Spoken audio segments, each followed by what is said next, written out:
51st Date by Ashenafi. Interior Leo's house, living room night. The TV is on. Donald Trump is talking about making Canada 51st state. Interior Leo's house, bedroom night. Leo and Nicole make love. Interior Leo's house, living room night. On the TV, Donald Trump continues to talk about making Canada 51st state. Interior Leo's house, bedroom night. Leo and Nicole continue to make love. Interior CIA headquarters day. 15 CIA officials sit on a round table.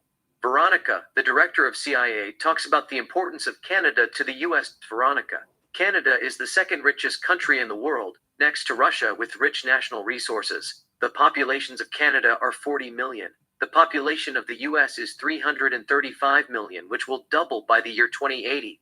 Canada is extremely important for the survival and the prosperity of America. Without Canada, America will collapse like Rome. USA is losing, China is winning. Only Canada can save the empire of the US with its rich natural resource. The snow in North Canada is melting. It will be home for our children in the future. Emily, are you talking about invading Canada? Peter, she is not talking about invading Canada. We'll invade Canada whether they love it or not. We just need an excuse to invade Canada.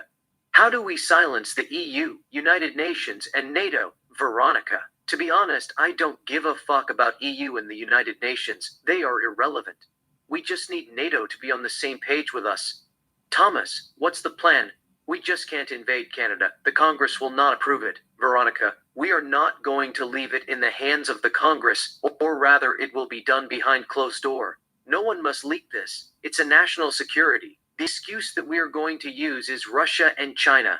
We'll tell mainstream media Russia and China have thousands of spies with Canada passport and citizenship.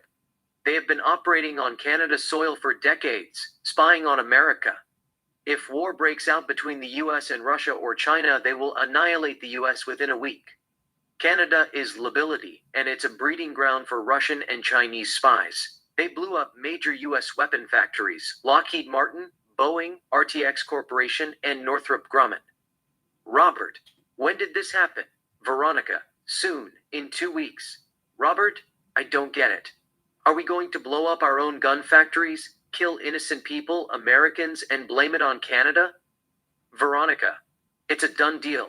We'll raid Canada and arrest a couple of Russian spies and charge them with the crime and espionage, which will give us a ground to invade Canada. We will tell Americans that we are doing this to prevent nuclear disaster and prepare for World War III. The Congress cannot say no. Billions of people could die. It is not only that, but the Congress must also pass a bill. The president has the right to take lands from a nation, which the government of the US deems it as necessity or a threat for a national security and its existence.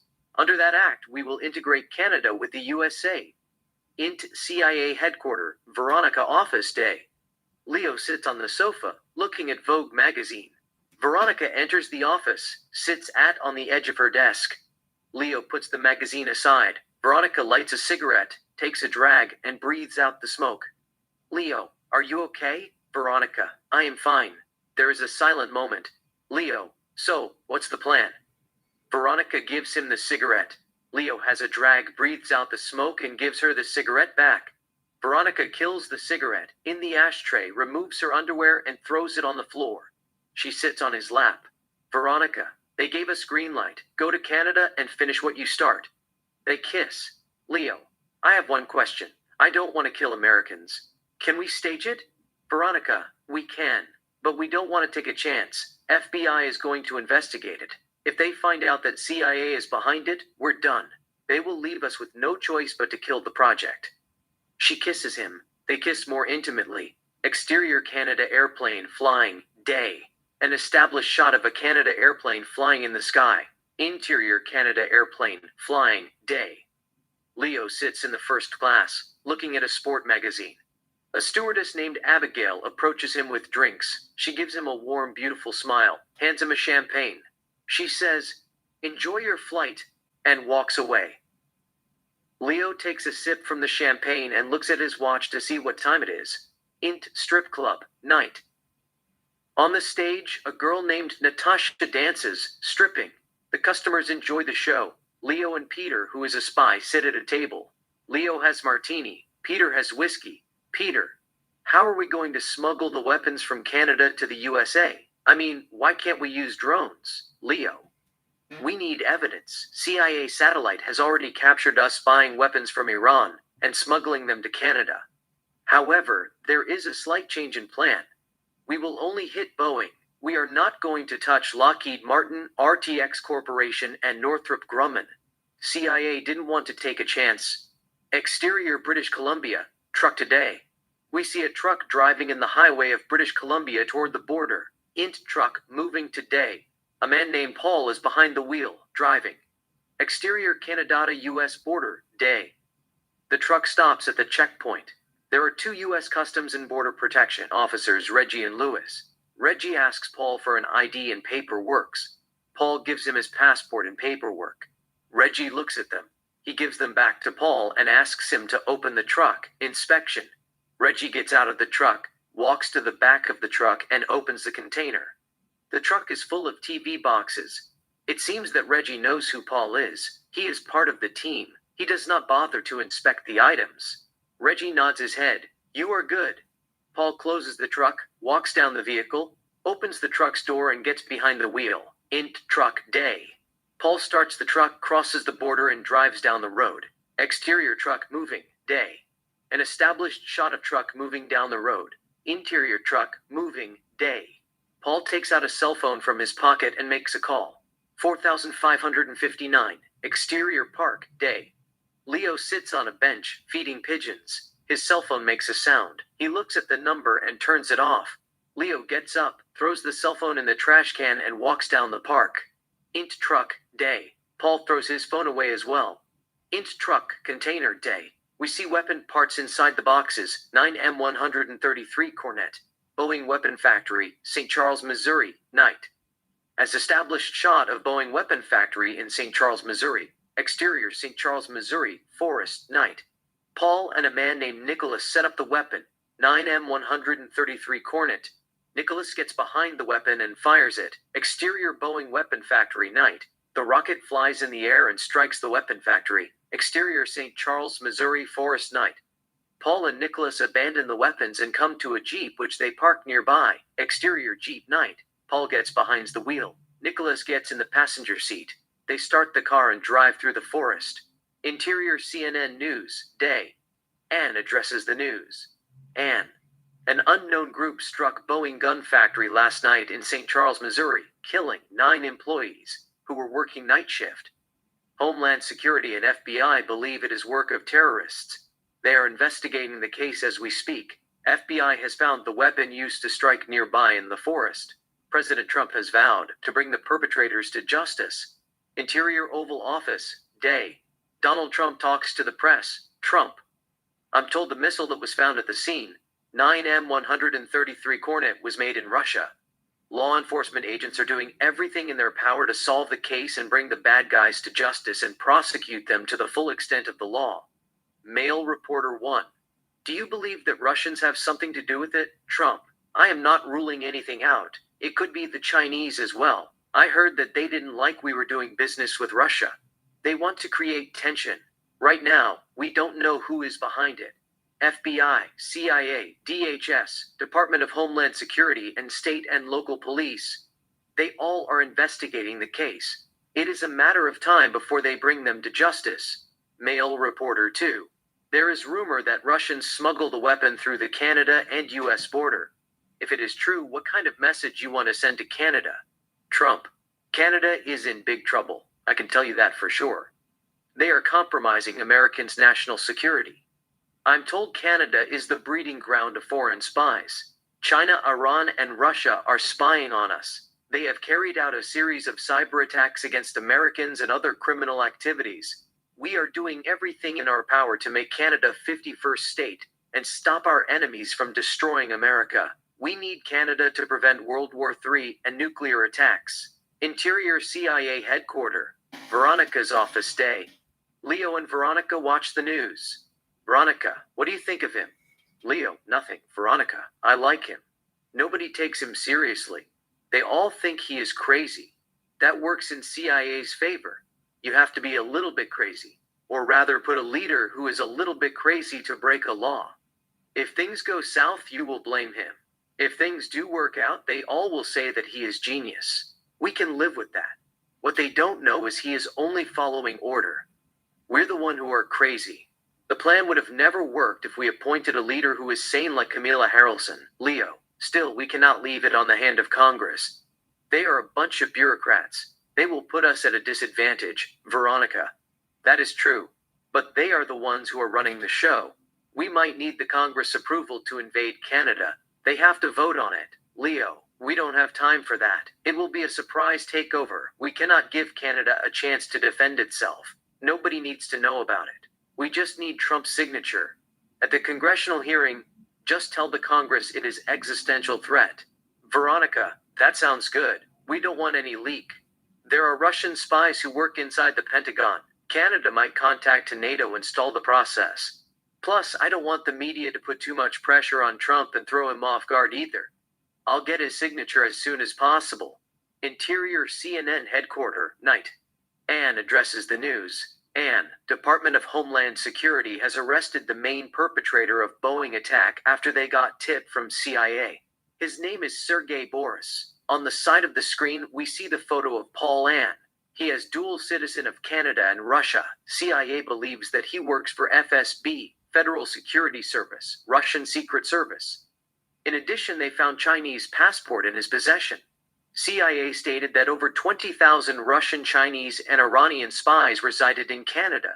Canada is haven for spies who wanted to destroy American, and it's his value, democracy, liberty, equality, and justice to all. Sergei smuggled the weapon through the Canada and U.S. border on April 5th before he fired it, killing 17 American factory workers. Trump accused Canada of allowing Russian and Chinese spies to operate in their territory and assisting Americans' enemies committing heinous crime against Americans' people. He has vowed to take action against Canada. Interior White House, day. Trump has few words with the press. Trump, I've always said Canada is compromising our safety. We share a big border. I call it an imaginary line. They are very bad at making North America safe. They're putting millions of Americans' lives in danger. As a president of the United States, I cannot let that happen. It is my responsibility to make sure that no harm comes to the United States of America. Canada has become a liability. They are hindering our progress. They let thousands of spies into their country every year, ruthless criminals who wanted to steal our information, destroy our value, and nuke us. We will do something about it soon. Interior Oval Office, day. Trump signs executive order to invade Canada. Veronica is standing next to him. He gives her the document. Trump, you guys better not screw this up. I need Canada for my legacy. No American president has ever acquired this much land in the history of the United States. Veronica, we got everything under control. Trump, EU and NATO are talking behind our back. They are not going to give us problems, are they? Veronica, we'll make them an offer that they can't refuse. Get out of our way or face the consequences. Trump, what about UK? I don't like their parliament. They will crucify us. Veronica, indeed, they will crucify us. Canada is a constitutional monarchy with the British monarch as its head of state. It is a member of the Commonwealth of Nations. But we are closely working with MI6. They are our ally.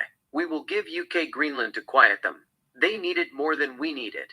Our main concern is the French. They might give us a hard time because of Quebec. They are unpredictable. They were pain in the ass. Emmanuel Macron gave us hell during the Ukraine peace talks, sabotaging the peace plan. Trump, what is French weakness? How do we blackmail them? I am told Emmanuel Macron's wife used to be a man. Is she a man? Veronica nods his head yes. Veronica, her DNA is XY. Trump, does Macron know that? Veronica, yes he does. He's just playing for the camera. Trump, we will use it against him. Veronica, will also accuse him of the murder of an independent journalist named Natasha Ray, who was digging Brigitte Marcon's past. She is diagnosed with cancer. We'll say Macron and his goons secretly administered a dangerous drug called polonium-210 in her drink without her knowledge and gave her cancer to silence her. They eventually killed her. We will fake her death or kill her and blame it on him. Trump, he is in big trouble. Veronica, he will spend the rest of his life behind bars.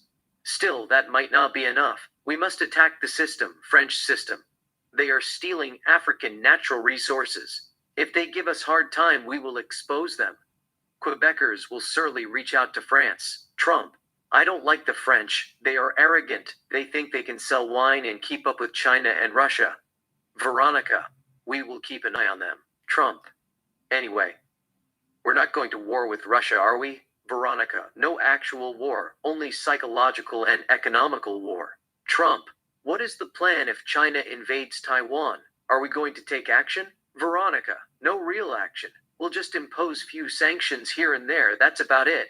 We need China as much as they need us. Plus, they have promised us to lease key semiconductor companies for the next 25 years till we build our own. They get Taiwan. We'll take Canada. It is a fair trade. Interior Oval Office, Day. Trump addressed the invasion of Canada. Exterior Canada, Day. We see U.S. troops, tanks in the streets of Canada. News montage, the U.S. invaded Canada. Interior Oval Office, Day. Trump continues to talk about the invasion of Canada. Interior Leo's house, night. Leo watches the news. Nicole joins him. Nicole, is he crazy? Leo, he's not. Nicole, why is he invading Canada? Leo, I have no idea. I don't follow politics. Nicole, is there going to be World War III? Leo, who knows? We have a crazy president. Things can easily go south. Nicole, you voted for him, didn't you? Leo, no, I didn't vote. I took rain check. Nicole, so why are you watching news in the middle of the night? Leo, I just want to make sure things are safe and sound. Nicole, what do you really do? Leo, I've told you before. I work for Microsoft. I travel around the world and talk about the product whenever they make new software. Nicole, you were in Canada a couple of weeks ago. My friend said that she saw you in Vancouver. Leo, yeah, I was there for business. They sent me to talk about new BM4. It's weird. I didn't know Trump was going to invade Canada. Nicole, they should impeach him. He is a madman. Leo, I completely agree with you. Leo's phone vibrates. He looks at it. It is a message from Veronica. Int, coffee shop, Day. Veronica and Leo sit at a coffee shop. Veronica, the French is telling us to pull out of French Canada, or they will take military action, and EU is threatening to impose sanctions on us. Leo, what do you want me to say? Veronica, what's the plan? What should I tell the president? He has a meeting with Macron next week. I've already told him about Macron's wife. Leo, just be patient. Give them time. The French are okay. It is a matter of time before they come to their sense. They can't win war against the US. Veronica, what about NATO? They say they might activate Article 5. The US is the aggressor. Canada is the victim. Leo, there is no such thing as NATO without the US. They can't even stop Russia. What makes them think that they can stop USA? NATO is done. It will be dismantled sooner or later. Veronica, the French are getting in our way. They think that they can undermine us because they have nukes. You know, they're talking about nuclear deterrence. Leo, they're bluffing.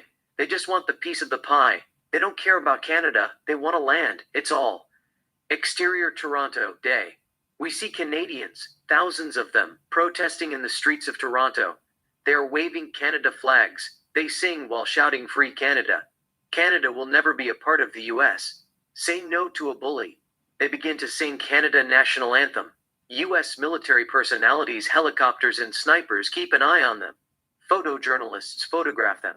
There are media personalities from various countries covering the demonstration. A journalist named Diana, 27, addresses the news. Matt, a cameraman, records her. Kevin, 39, producer, stands nearby. Helen, hostile environment consultant, is there with them. Diana. In 2016, nobody thought that Trump would win the election and become the 45th president of the United States. People were shocked. Some even thought it was an early April the Fool joke. In 2024, Trump said Canada would be 50% first state. They all thought that it was a joke. Maybe it is time to take him seriously. If he says there will be World War III, there will be World War III. The invasion of Canada has caused a chain reaction and civil unrest. It has triggered a cascade of major conflicts around the world. It is like a domino effect. One falling domino knocking over the next, drawing more countries into the conflict. Let's hope no nuclear war. Trump and his goons will eventually come to their senses and withdraw from Canada and bring peace to the world. I am Veronica Hill. CBT News from Toronto, Canada. Kevin. It is not Toronto, Canada anymore, it is Toronto, America. Trump will fire you. You're fired. Diana. Fuck Trump. He can go to hell. Kevin. I am not a politician or anything. But you have to give him a credit the benefit of the doubt. He has balls. Diana. He is nuts. There is something wrong with his brain. We are in 21st century. You can't just invade a country for no reason and expect to get away with it. Kevin.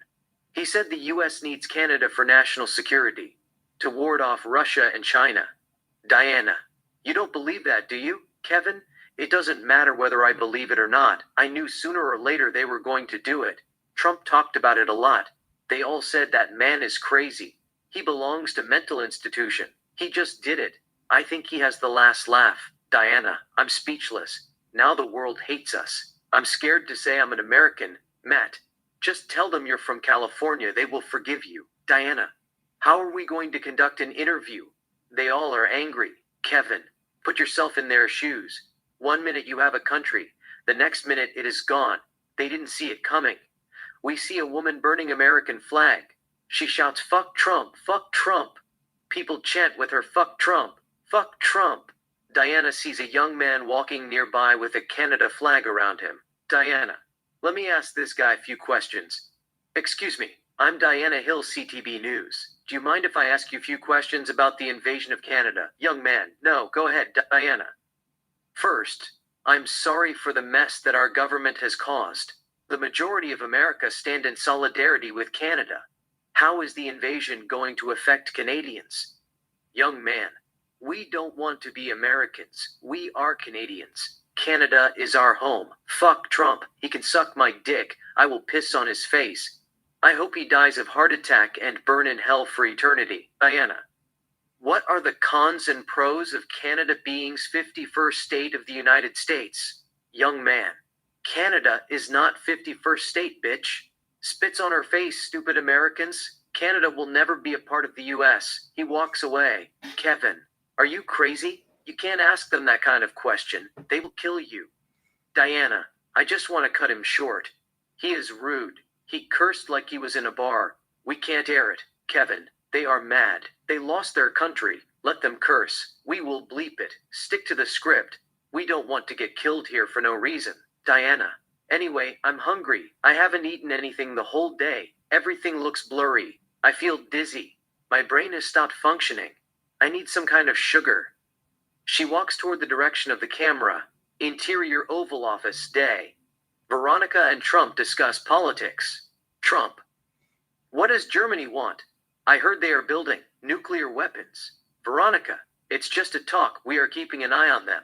They are planning to disband NATO and form a new European treaty organization, United Europe Force, UEF, without the US. Trump. Is that good or bad? Veronica. We have nothing to lose. Mike was hoping to cash. NATO members were supposed to up their defense spending to 5% of GDP and do business with US military-industrial complex. But most have opted to buy weapons from Germany. If they are not going to do business with us, we don't need them. We don't need NATO. Trump. Okay, forget NATO. They keep saying that they stand in solidarity with Canada. We must respect Canada's sovereignty, independence, and territorial integrity. Blab, blab. NATO is a joke. There is no NATO without America. They keep bringing Article 5. An armed attack on one member country is considered an attack on all members. Veronica. They can't stand a chance. Trump. What about EU? They are telling us to withdraw from Canada. How are we going to deal with all those sanctions that they are planning to impose on us? Veronica. The EU is run by a bunch of bureaucrats. Hungary will veto it. Trump. So, who is standing in our ways? Veronica. Nobody is standing in our way. Canada will be the 51st state. We just have to play our cards right. Trump. Are we playing them right? Veronica. So far, yes, we are playing them right. However, the 22nd Amendment to the United States Constitution limits presidents to 2 terms in office. I think we might have to change it. What one U.S. president builds in 8 years, another can destroy it in 1 month for his or her own political gain. We don't want the 48th president to relinquish Canada. Some Democrats and liberals are talking about returning Canada to Canadians. We must change it to 4 years, and have the Congress vote on it. Trump. I'm 80. I have already served 6 years. You add 10 to that. I would be 90. Plus, martial law could last for 3 to 4 years. How old was the Queen when she died? Veronica. 96. Trump. I think I am in better shape than her. I'll see what I can do. Or maybe JD will run. He will not hand Canada over. I have faith on him. Exterior Canada Day. We see about thousands of Canadians carrying sings and protesting in the street. They burn the USA flag. They, Inti, CIA, Veronica's office Day. Veronica has a word with an agent named Ben. Ben. Trump cannot run for third term, can he? Veronica. No, he can't. The Constitution sets a 2-term limit for presidents, but he can suspend the election till the Canada becomes part of the US, or he will just extend the martial law to prevent World War III and stay in the office for a few more years. Ben. Did you discuss with him extending the martial law? Veronica. We haven't discussed about it yet. Ben. Anyhow, you just need to tell him not to travel. They all want him dead, even Americans. The Bureau just arrested 2 Americans in Florida after they purchased a drone in dark web. They were planning to take his helicopter down. The intelligence chose not to expose them to show the world that Americans are behind Trump. Veronica. I was informed about it last night. They told me that they were just kids. It wasn't a real threat. Ben. Still, it's better to be safe than sorry. Interior Oval Office Day. Trump meets Musk at the Oval Office. Trump. What do you think about Canada? Musk. Canada is a dream come true. They have one of the world's largest oil reserves. Canada is also the world leader in potash production. They are among the top 5 producers of aluminum, cobalt, diamonds, gold, platinum, and uranium. We need Canada if we wish to colonize Mars. Trump. That is what I keep telling them. Canada is our ticket to set foot on Mars. We need a lot of fuel to get there. In fact, we are going to open new space program in Canada and speed up the process. I want you to be the new Minister of Space. Musk. I'm honored. We will build a couple of spaceships, travel to Mars, and inject it with greenhouse gas. That is the goal. In fact, by the year 2085, we will deploy robots to Mars and have them build infrastructures. The robots will live in houses and apartment complexes. They will dig natural resources and send them back to Earth. Trump. Why do they need a house and an apartment complex? They can sleep in the street, can't they? Or just let them work 24 hours. Musk. We're going to model them based on human behavior. We'll just go there and replace them.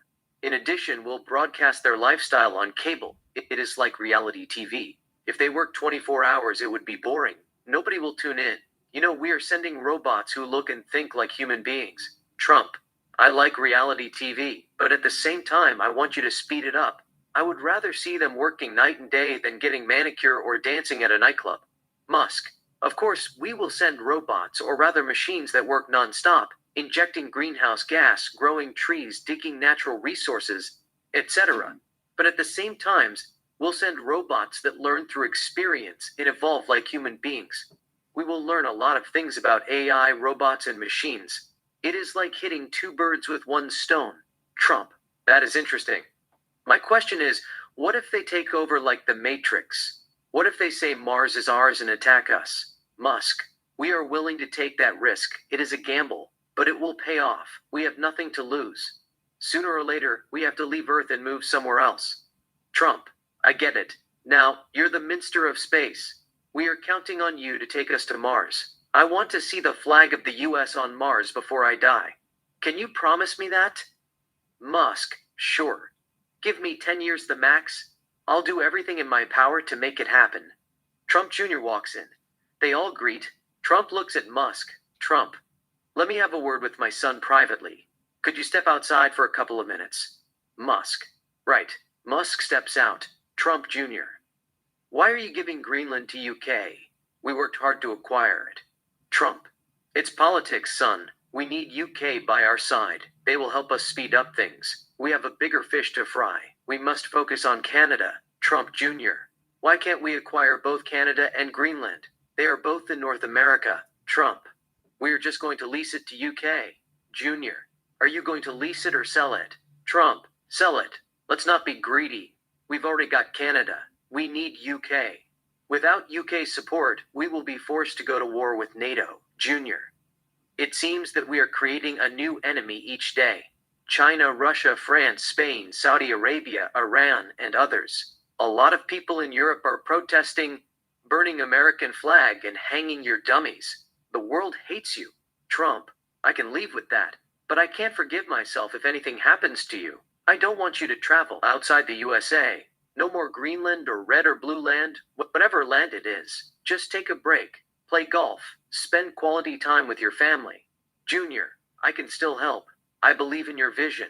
Who knows? Maybe one day I will be the president of the United States myself. Let me learn from the best.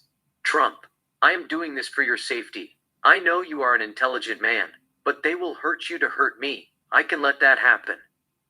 Junior, it's too late for that. When you vowed to be the president of America, you agreed to put America first before your family. That's the reality. There's nothing you can do about it. I want to serve my country, and do it to the best of my ability. Trump, okay, you will be the first governor of Canada, or temporary governor of Canada, appointed by the president. How does that sound? He is speechless. He says nothing. Trump, what's it? Junior, nothing. I'm speechless. I didn't expect that. Trump, son, I have always had faith on you. You got this. It is a piece of cake. Let's make America the greatest ever. Junior, okay. Wait, China just invaded Taiwan. Are we going to act? Trump, no, son. Let them invade it.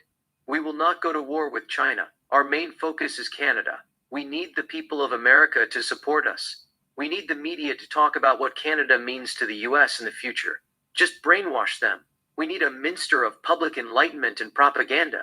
Interior MAGA headquarter, talk show day. George, MAGA propagandist, talks about the importance of Canada to America. George, this is MAGA, Make American Great Again, my fellow Americans. Today I want to talk about why Canada is so important to America, economic standpoint, and why we should stand by Donald Trump 100%. We have been babysitting countries for centuries as a global policeman, policing and protecting other sovereign states' freedom and prosperity against the forces of bad luck and idiocy at the cost of our taxpayers' tears, sweat, and blood.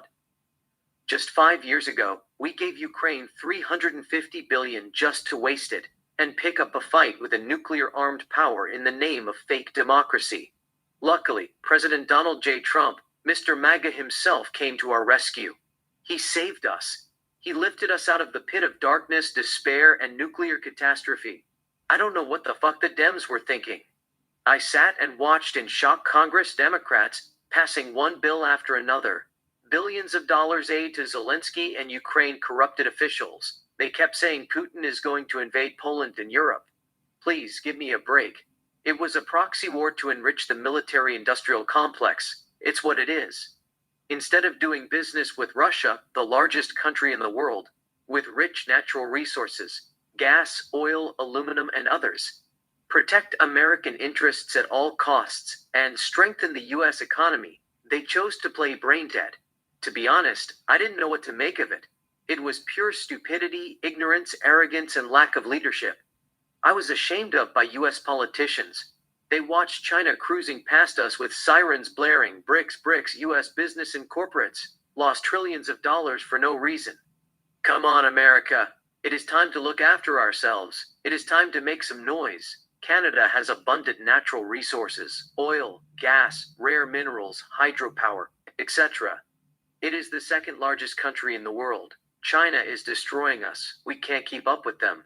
China is a leading producer and processor of numerous critical minerals, including rare earth elements, graphite, lithium, and others. 60% of worldwide production and 85% of processing capacity. It is a matter of time before we Americans take order from them. They are pulling the strings. They are running the show. They are taking advantage of cheap labor costs and manufactured goods. Around 70% of economies trade more with China than they do with America. They are dictating global order. We need Canada to compete with them, increase production, and be the face of the new world order. President Donald Trump said we need Canada to send MAGA to Mars and conquer the universe. We need Canada for a lot of things. The snow in North Canada will eventually melt and become habitable. We will open a lot of factories, boost output, elevate the quality of life domestically, import goods and service around the world, thrive, and make America the greatest ever. Some say I'm proud to be an American. Yet, you hear them saying free Canada, free this, free that. Others say I love America. When you ask them how much do you love America?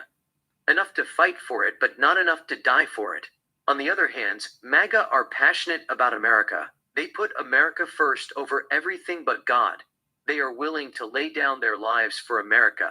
It's what it is. They will give their heart and soul to make sure that America is at the helm and remain a global economic and military powerhouse with the world's largest GDP, gross domestic product, and the US dollar being the world's reserve currency, and cultural influence, technological advancement, geographic advantage, and demographic strength. Be a part of a revolution. Make America the greatest ever. Interior Oval Office, Day. Trump has few words with Veronica. Trump, the French accused us of being a bully at the UN meeting. Macron said all countries in the world must get together and take actions against America. I am sort of confused. Are they planning to take military action against us, Veronica? No, only sanctions. Cut the US from the rest of the world. We have a veto power. Trump, what do we import? Veronica, we import a lot of things: vehicles, corn, mineral fuels, oil and gas, industrial machinery, and others. Trump, how did Russia manage to survive sanctions that EU and US imposed on them? Veronica, by doing business with China, Africa, India, Southeast Asia, and Latin America. Trump, who are our allies?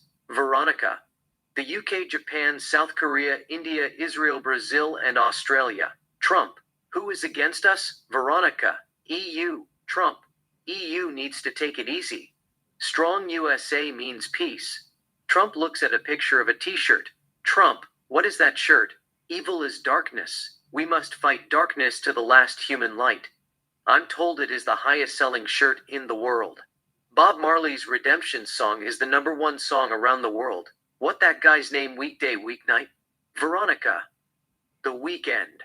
His real name is Abel Tesfaye. He is from Canada. He lives in Beverly Hills. His parents migrated from Ethiopia. Trump, he is causing a lot of problems.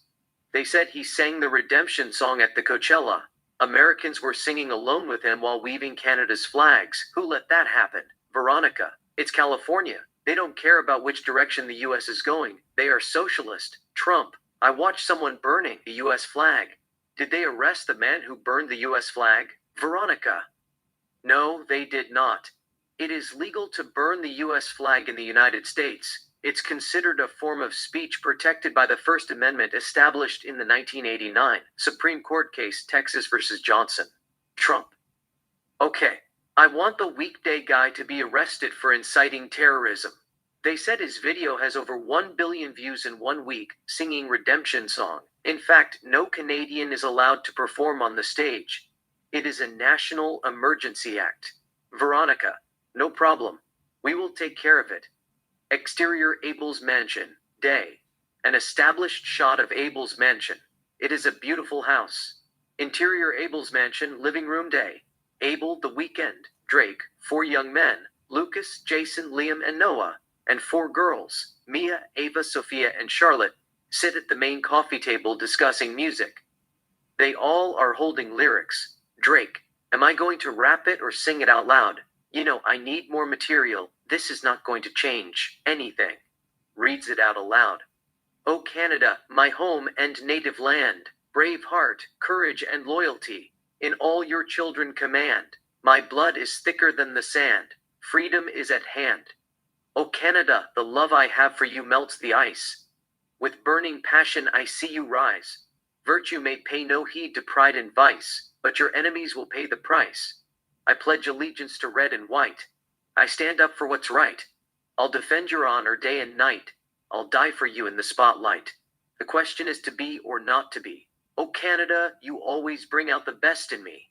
I float like a butterfly and sting like a bee.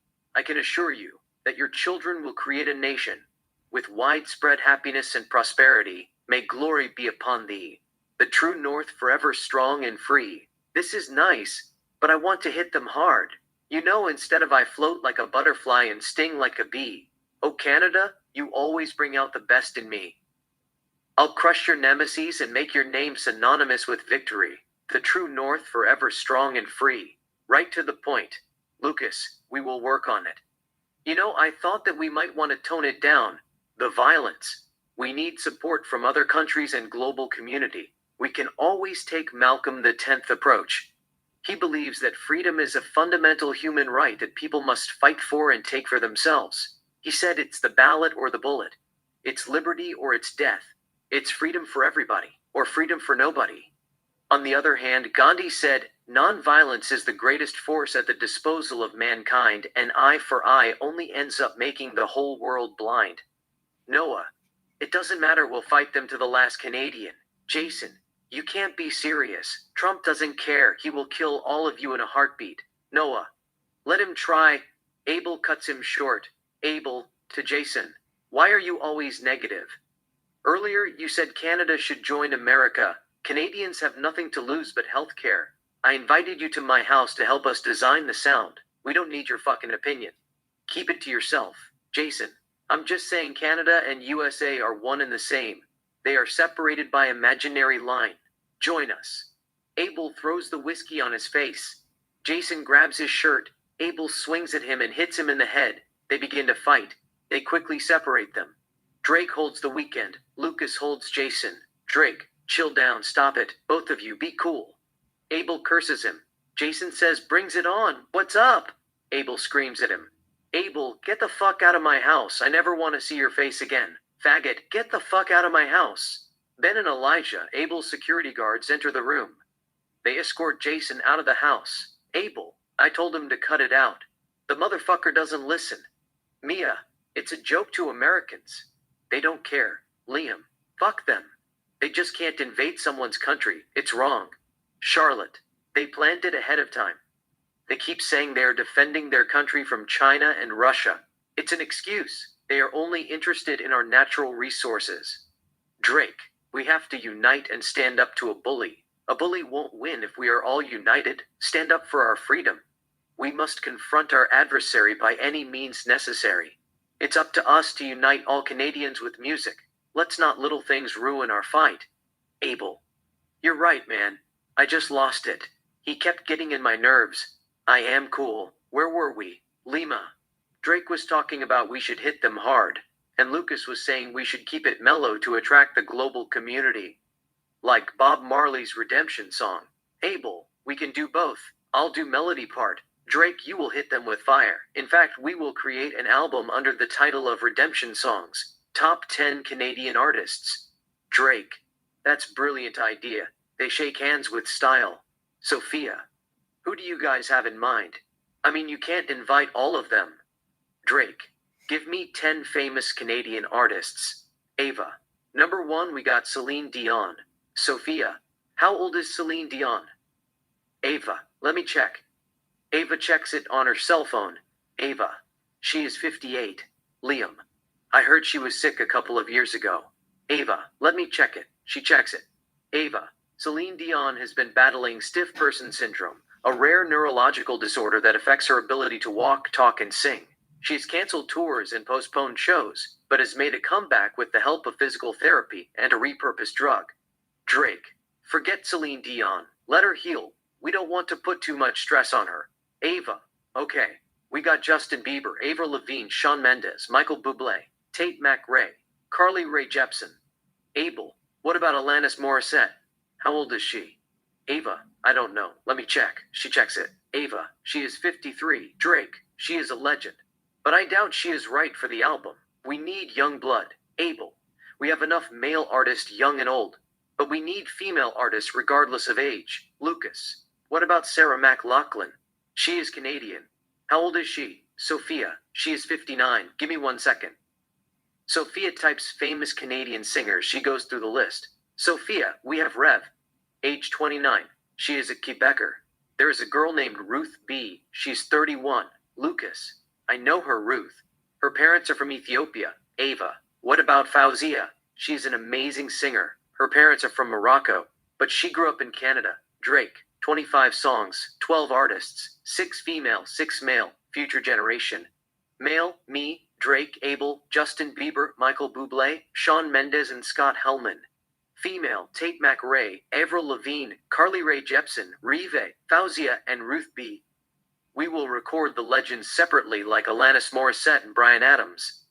And instead of naming the album Redemption Song, we will name it Forever Canada.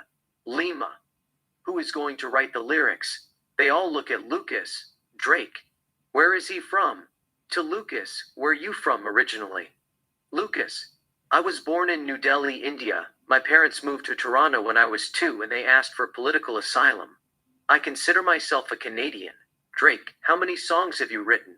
Lucas. A couple. Abel. He has written 8 patriotic songs. I didn't want to do it by myself.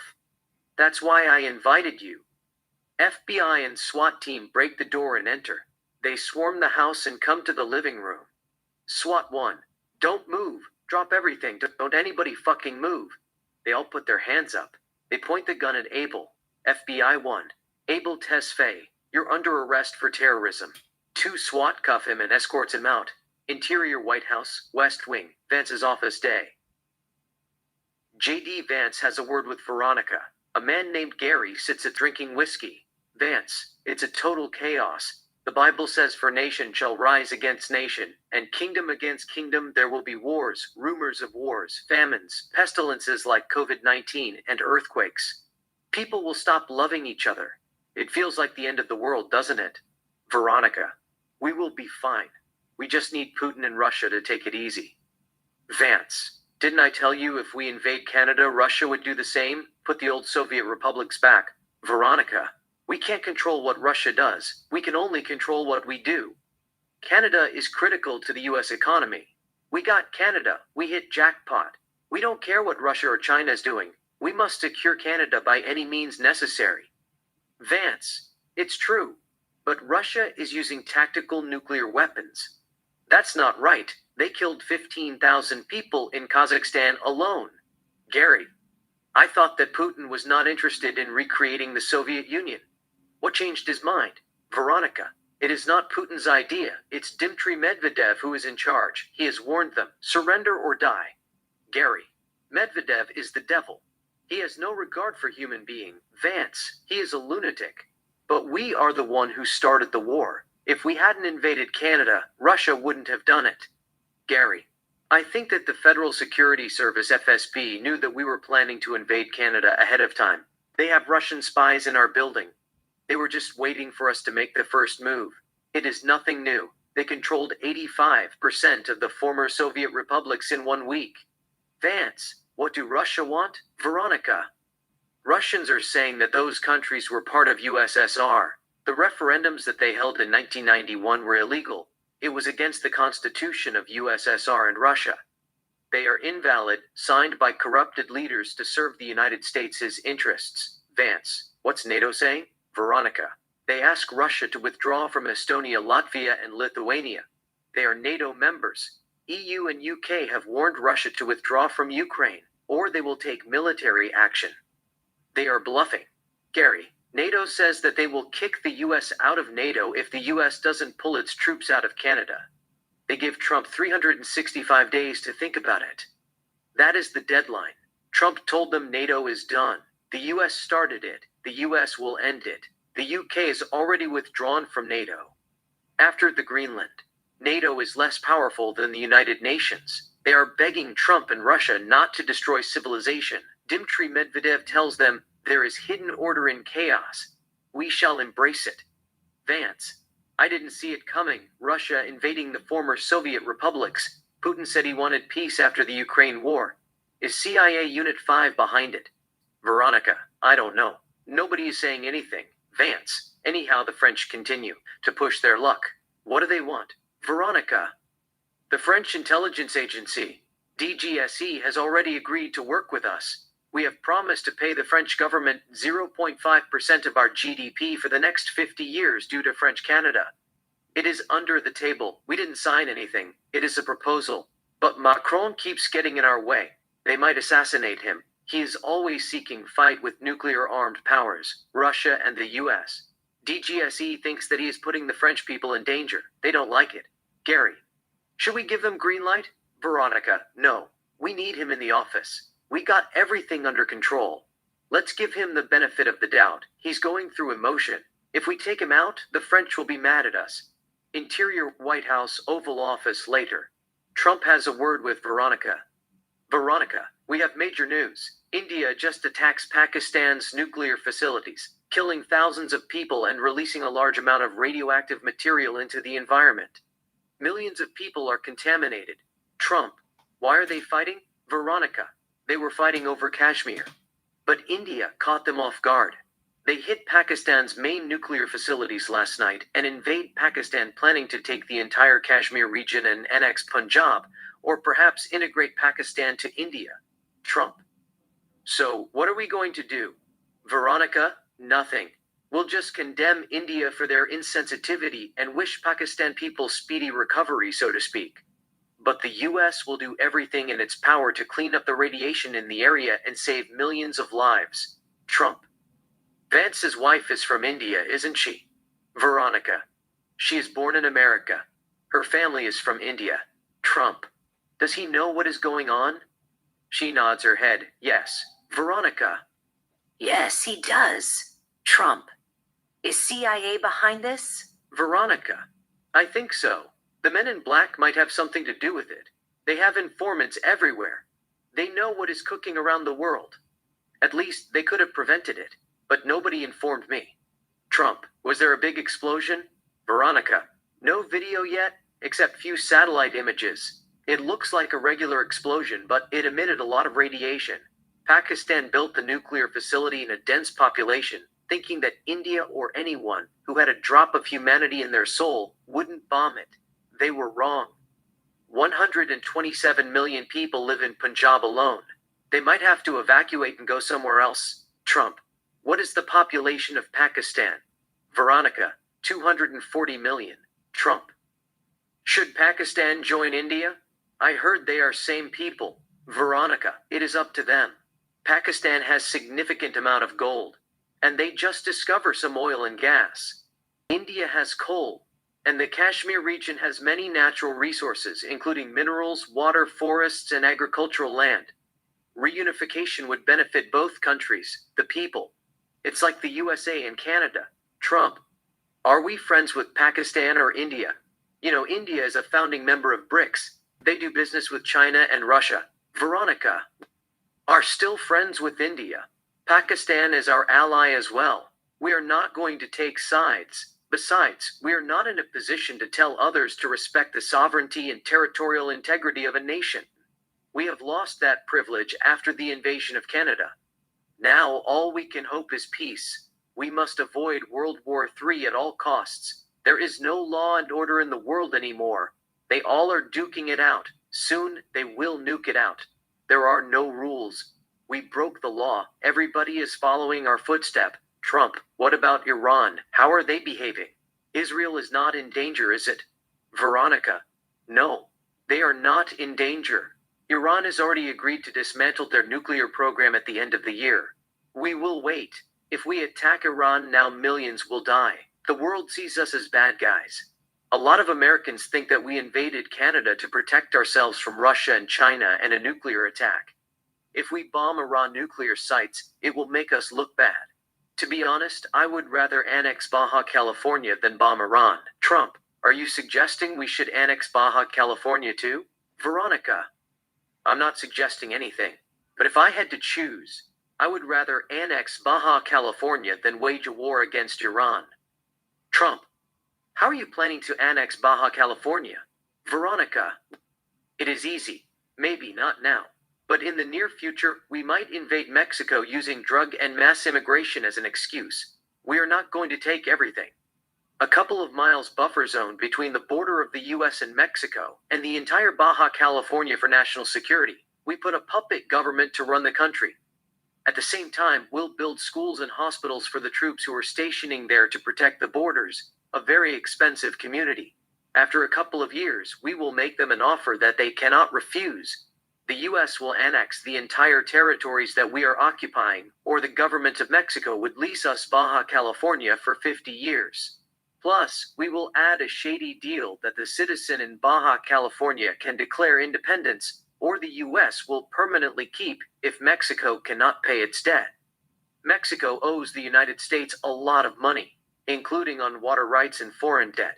Not only that, we will also charge them money that we spend building the communities on the border areas. In addition, the US will sue the government of Mexico billions of dollars for wrongful death that caused by drugs throughout America. We'll exaggerate it. They can't pay us. They have no choice but to forfeit Baja California. Trump, that is smart. Why can't we do it right now? Canada is a done deal. I don't have a lot of years. I wanted to be remembered as the president who brought Canada and Baja California to America. I want to see my face on the $100 bill. Benjamin Franklin was never president of the United States. They should put him on a new $40 bill or something. Veronica, I think they will put your face on a new $200 bill. Trump, nobody carries $200 bill. It's like George Washington. His face is on $1 bill, even though he is the founding father of America. I'm not going low, but at least a lot of people will know who I'm in the future. It's a little bit of an irony. I would love to be featured on $200 bill, but nobody is going to carry $200 bill. Instead, I'll pass a law to Congress to put me on $100 as a token of appreciation for bringing Canada back to America. Veronica, where are they going to put Benjamin Franklin? Trump, I don't care. He has never been elected. Let them put him on $200 bill. I will trade places with him. Veronica, it can be done. We will make it happen. Trump, who are the presidents on Mount Rushmore? Veronica, George Washington, Thomas Jefferson, Theodore Roosevelt, and Abraham Lincoln. Trump. Okay, I understand why George Washington is up there. He is the first president. Abraham Lincoln ended slavery. But what did Thomas Jefferson and Theodore Roosevelt do? Veronica, to be honest, I don't know what Theodore Roosevelt's major accomplishments beside declaring war on Nazi Germany and building the Panama Canal. But Thomas Jefferson did a lot of things to this country. He literally wrote the Declaration of Independence. Trump, I'm just saying I deserve to be there as well. On Mount Rushmore. There is no president like me in the history of America. Veronica, I couldn't agree more. We will take care of it. In fact, you would be the first living president to be carved into Mount Rushmore. The Congress doesn't have a say on it. Trump, how much would it cost? Veronica, to carve it or bribe them? Trump, both. Veronica, about $20 million the max. Trump, can you get it done? Veronica, I know someone who can get it done.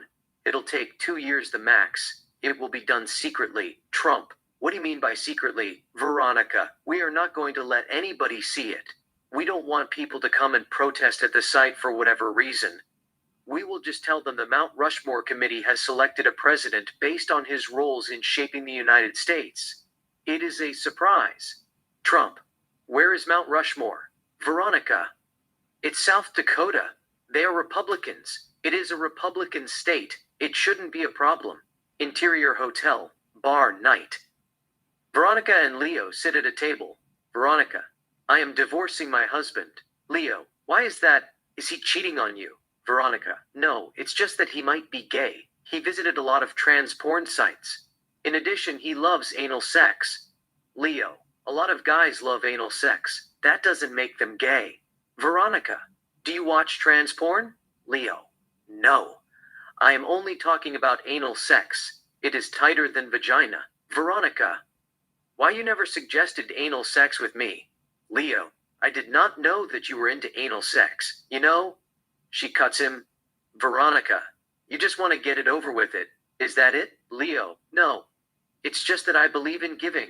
Anal sex is receiving. There are not a lot of nerve endings. Women do it to please their men.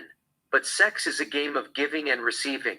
Veronica, I didn't know you had a degree on carnal knowledge. You love flirting with women. Leo, what can I say? I have always been a bit of a ladies' man since childhood. I enjoy figuring them out. Veronica, anyway, we have a lot to talk. I feel like we are heading toward World War III. Russia continues to use tactical nukes. India is at war with Pakistan. China invaded Taiwan. Iran is threatening to use nukes against Israel if America targets its nuke sites. Serbian troops invaded Kosovo. France continues to condemn the US and Russia, suggesting the world must unite and stand up to bullies. Venezuela invaded Guyana. Argentina is about to declare war against South Africa over Antarctica. In Africa, everybody is fighting. It is Armageddon. Leo, we can only control what we can control. They all will cool down. We are not going to wage war against China or Russia. We are using them as decoys. Both Russia and China know war between those three countries is the end of the world. Humanity might not recover from it for another 400 years, with the radiation and all. Extinction is not new to life. It was a huge asteroid impact and volcanic eruptions that wiped out the dinosaurs 65 million years ago. This time we are going to do it to ourselves. Veronica. Who is to blame for that? CIA. Leo. It's a gamble. No risk, no reward. It is a matter of time before we got everything under control. We just need to convince Americans that we know what we are doing. This too shall pass. Veronica. Anyhow, I just can't stand France. They are making us look bad. I thought that they were our ally. I told the president that they are our friends, not to touch them. But they are turning the world against us. Europeans are burning our flags. They said death to Trump after Macron's speech. We have no choice but to expose him. His wife is born a man. We will blackmail him. Plus, I want you to make a documentary about how French stealing Africans' natural resources, especially France's former African colonies. How the French policy is making Africa poor compared to UK and others, and how they burned down and destroyed houses and factories when they were forced to leave Africa. And how the currency of West Africa is controlled by the French treasury, and in turn, African countries channel more money to France than they receive in aid and have no sovereignty over their monetary policies. Leo, are you sure? I mean, Macron just wants to save his ass. He is not speaking for the system. The system is our friend. Veronica, it is to scare them. A little bit extortion doesn't hurt. We will screen it to him privately, make sure it is graphic. How French foreign legions in Barkhane and West Africa are raping underage girls, paying them a franc for blowjobs, sodomizing little boys and all. Get few mixed kids and make up stories. I want Africans to burn those motherfuckers alive. You burn American flags. We burn you alive directly or indirectly. Macron must know who he is fucking with. We will expose them how they continue to colonize countries around the world. French Polynesia, French Guiana, Martinique, Guadeloupe, and others, even though colonization is illegal under international law. The pot calling the kettle black. He's going to be in the hot seat. Leo, we will take it one day at a time. Let's just wait till we exhaust all the possibilities. I believe that we can salvage relationship with France. We share common values and have parallel policies on most political, economic, and security issues. We don't want to ruin that. Veronica, they've left us no choice. We must act right away. They want Quebec, French Canada. We are not going to give them Quebec over our dead body. Leo, if you say so. Veronica. Next, we need to have few words with Russia. We will give them satellite images of key strategic locations and share intelligence. In exchange, they must stop using tactical nukes. Keep it quiet. We are not against or with Russia. It's just that nukes are bad news. Leo, sure, but they say no good deed goes unpunished. Veronica. It doesn't matter. I believe in karma. Leo. The last thing I want to talk about is karma. We can't use karma America in the same sentence. God created Judgment Day for us. Veronica. Judgment Day or not, the US needs Canada. Russia is making a move and China is controlling all the natural resources around the world. Don't pretend this is bad. You know the deal. The US can't survive without Canada. Leo, it is just that we see something we like, we take it. Veronica, just shut up and fuck me in the ass. I have a lot of nerve endings in my ass. She removes her underwear and throws at him. He smiles to himself. Interior hotel, suite, bedroom, night. Leo and Veronica make love. Interior West Wing, Vance's office day. Vance and Veronica sit at the desk discussing politics. Vance, why are we exiting from NATO? Don't we get immunity from invading a NATO country to protect our country? Veronica. No, the US doesn't have immunity from attacking NATO members. Article 5 says that an attack on one NATO member is considered an attack on all members. They all joined because they thought the US will protect them. On the other hand, the US doesn't need protection from NATO. It can defend itself. It is waste of taxpayers' money. However, it might come in handy. It will help us divide them. The UK and France are the only two nations that have nukes. The UK has already told reporters that they will not attack the US. The two countries have strong cultural ties. They will resolve the issue with dialogue. On the contrary, France says an attack on one NATO member is considered an attack on all members. The US attacked Canada, a member of NATO. They are not immune to Article 5. France stands in solidarity with Canada and its territorial integrity and sovereignty. They will defend Canada, but they will not use nukes. If Canada decides to fight back, they will fight with them. We told them good luck with that. Vance, how many countries have joined NATO? 31, 32 countries. Veronica, 32 countries. Vance, what happened if they send troops to Canada? Veronica, it's suicide. They are not going to make it. Vance, suppose we rule out nuclear weapons.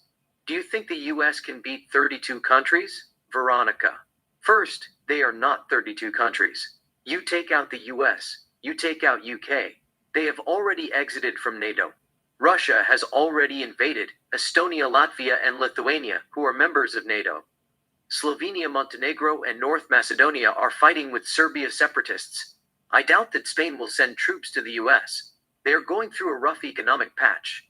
They are also facing internal conflict. The Catalonians want independence. If they ever dare attack us, they will lose Barcelona and Catalonia and Basque Country, which leaves us with less than 15 countries.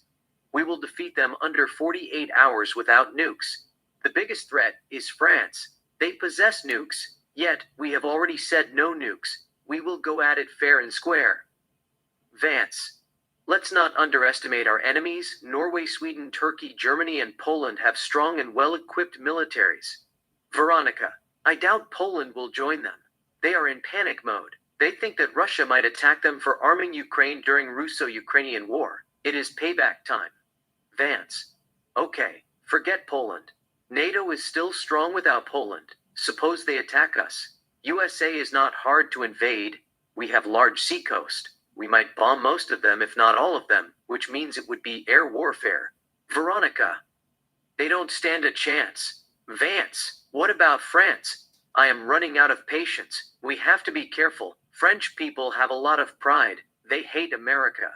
You've already seen the demonstrations in Paris and throughout France, burning the USA flags and all. I know that they care about Quebecois. But it is sad. I have never seen anything like that, hostility and hatred toward America. Except in the Middle East. Veronica, people in the US were protesting Free Palestine. It is not because they care about Palestine or hate Jewish. They just thought it was a cool thing to do. It is the same thing. French don't care about Canada. They're just taking their frustration out on us. Vance, it doesn't matter. We have to keep an eye on them.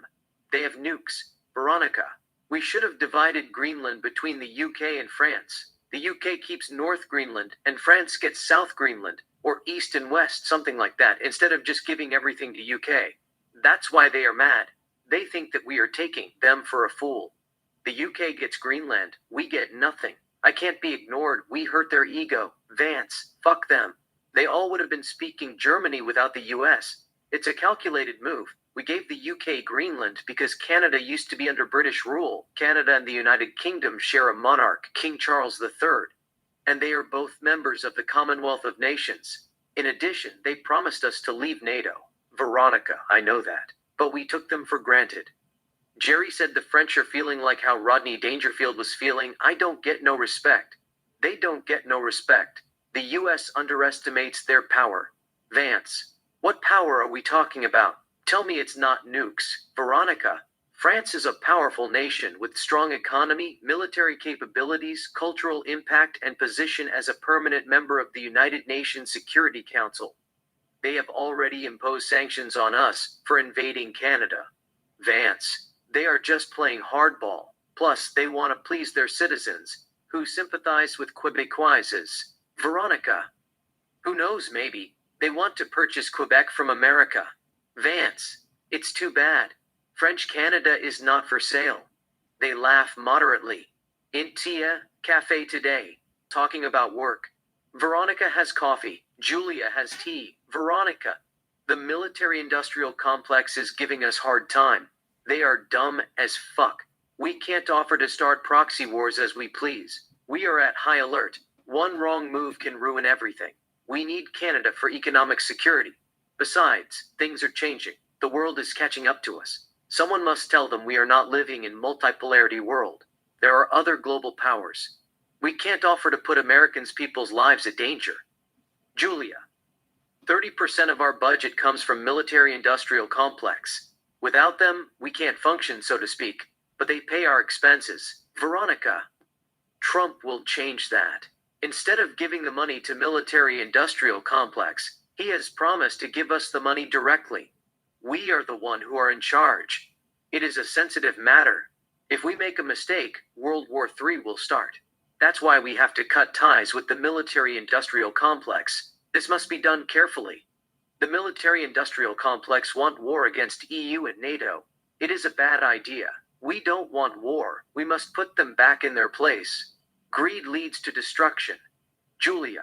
The military-industrial complex loves to live on the edge of destruction. They get high on chaos. Veronica. They are lobbying to wage war against EU and NATO countries that are providing military aid and weapons to CRM Canada resistance movement. In addition, they asked us to start a proxy war between Turkey and Greece over Cyprus and islands near Turkey territories, due to Turkey arming CRM.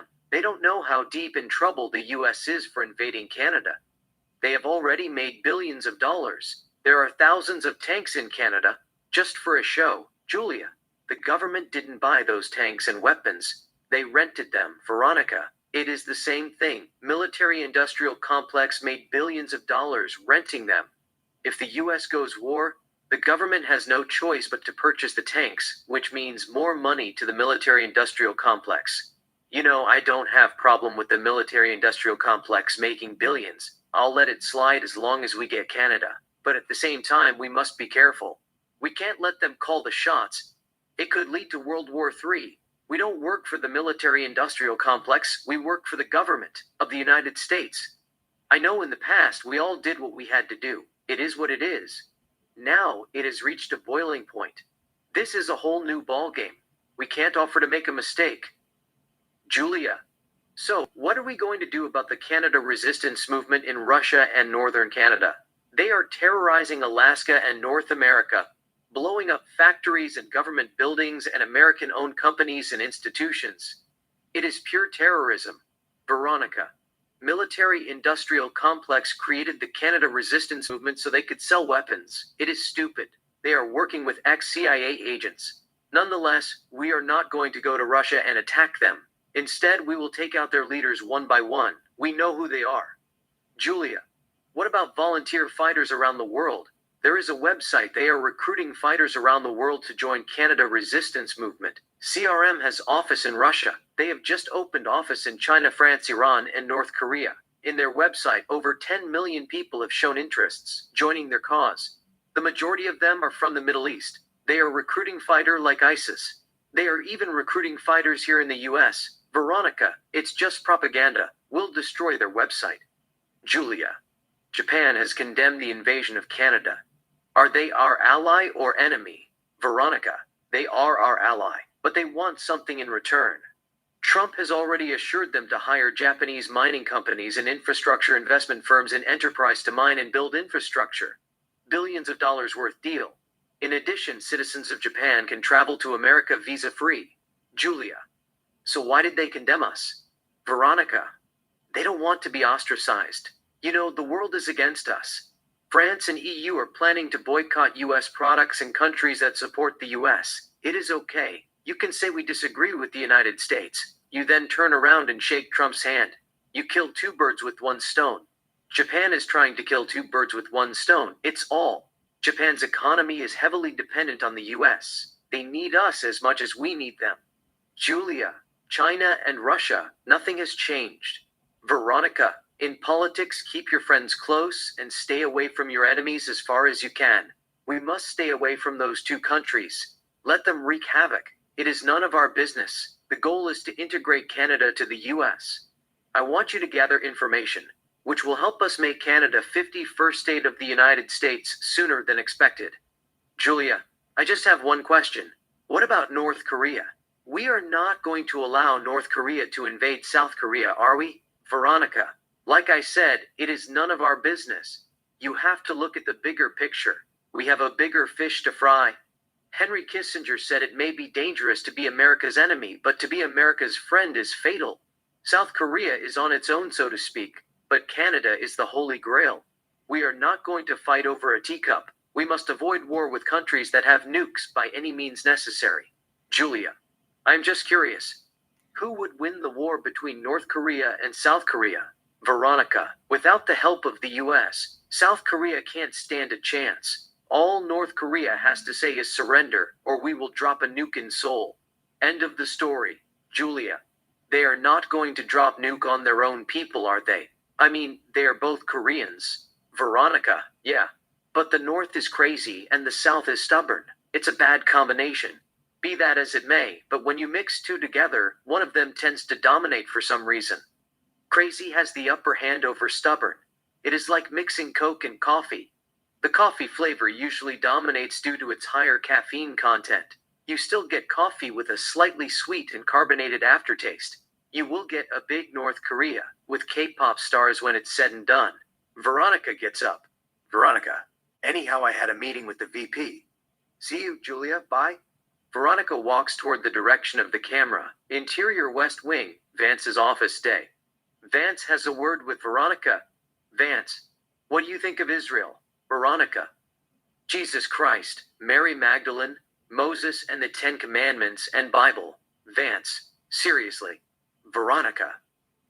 Israel is a step ahead of everybody. They are very good at exploiting their enemy's weakness. For example, if you go to Egypt and ask Egyptians what country do you hate the most, 85% would tell you Israel. Israel has never trusted Egypt.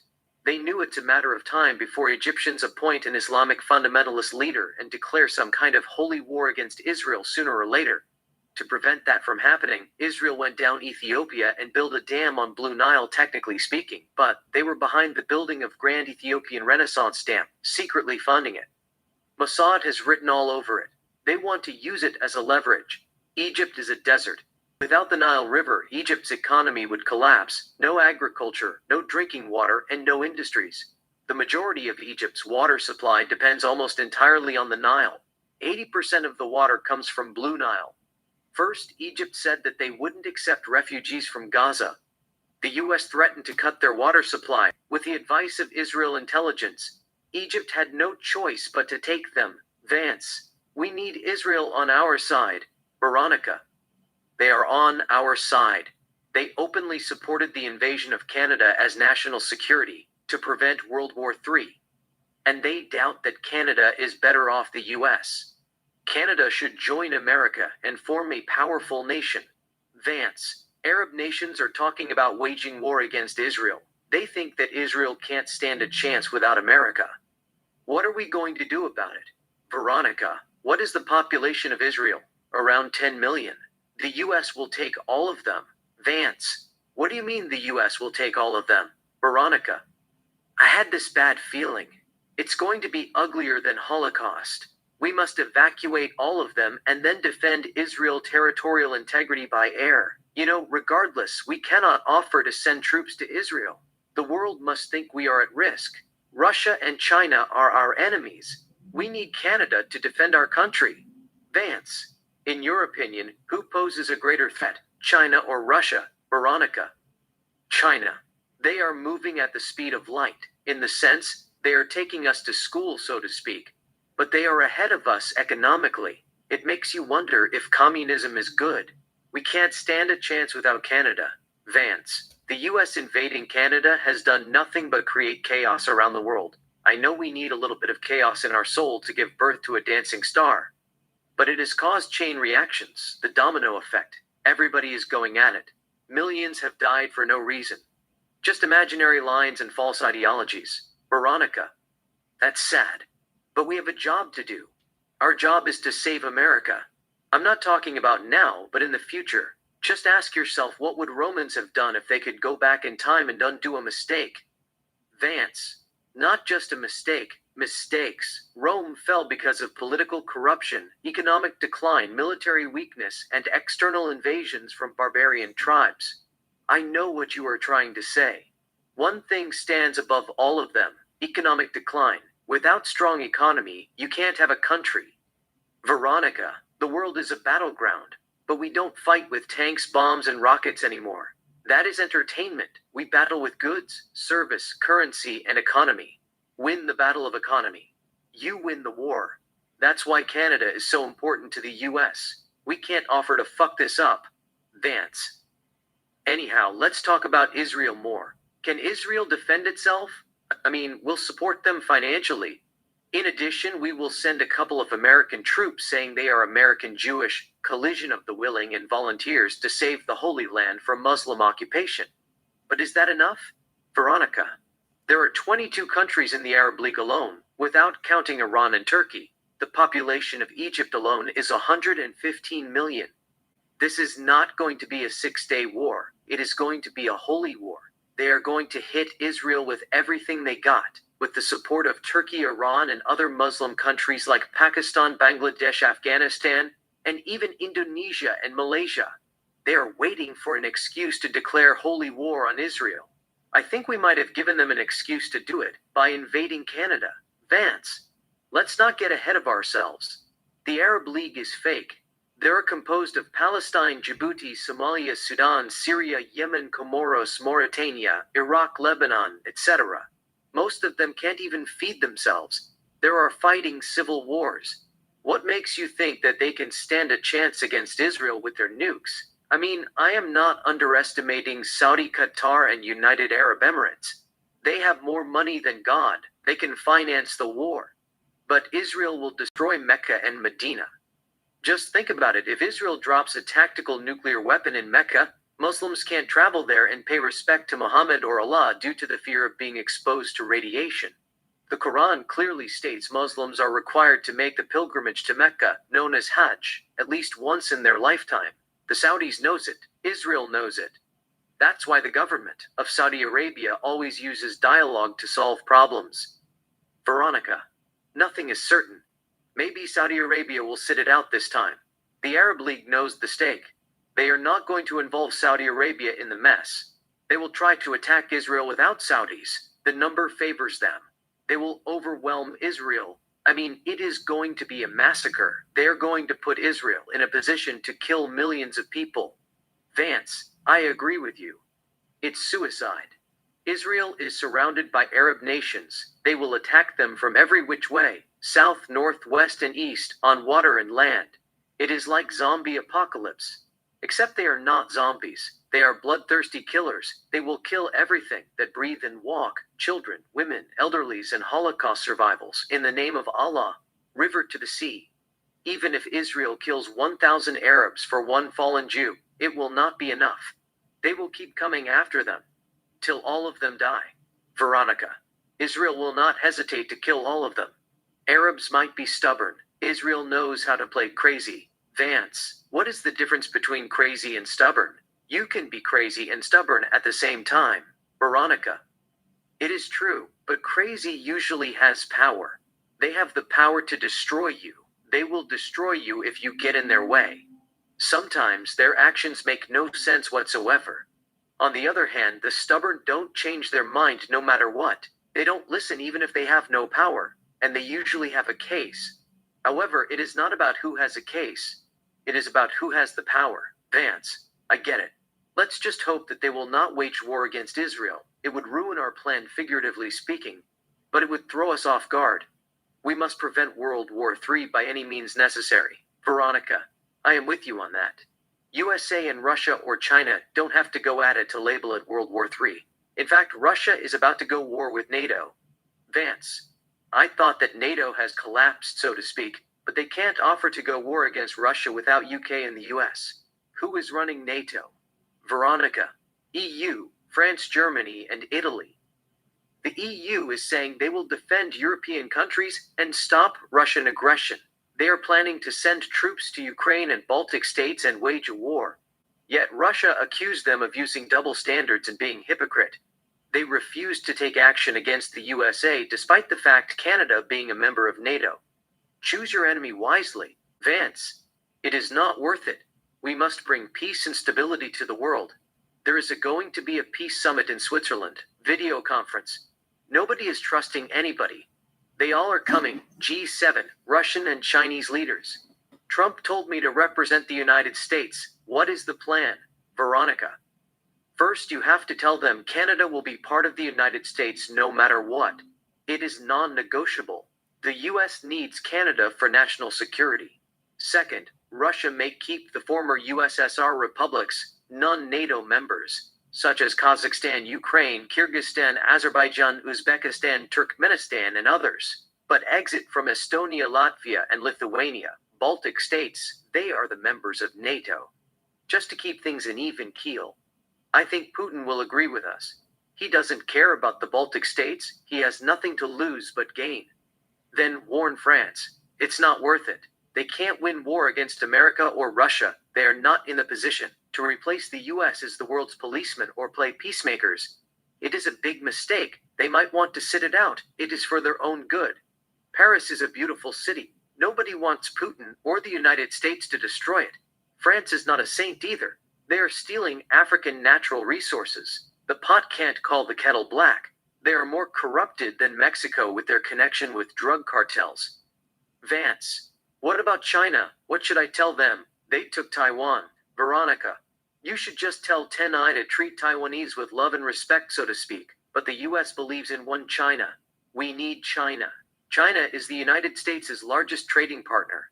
They have dethroned Mexico since the invasion of Canada. We will continue to do business with China. We don't want war. We want peace. Vance, sure. We will give China a free pass. They have already agreed to lease US key chip industry for 25 years. I have always thought it was ridiculous to go to war over semiconductors. Benjamin Franklin must have been rolling in his grave, hearing that we were planning to fight China because we can't make microchips. Where's our pride? You know, nobody was trying to hide it. At least, it would have sounded more admirable if they had said, we'll defend Taiwan because Taiwan is a democratic country and they are our ally. Veronica. The United States doesn't recognize Taiwan or the Republic of China Rokas a nation. The US only recognizes Communist China or the People's Republic of China PRC as the sole legal government of China. Vance. It is confusing. They are both Chinese. It's civil war. It's Vietnam too. We should not get involved. Veronica, we will not get involved. Vance, what about Germany?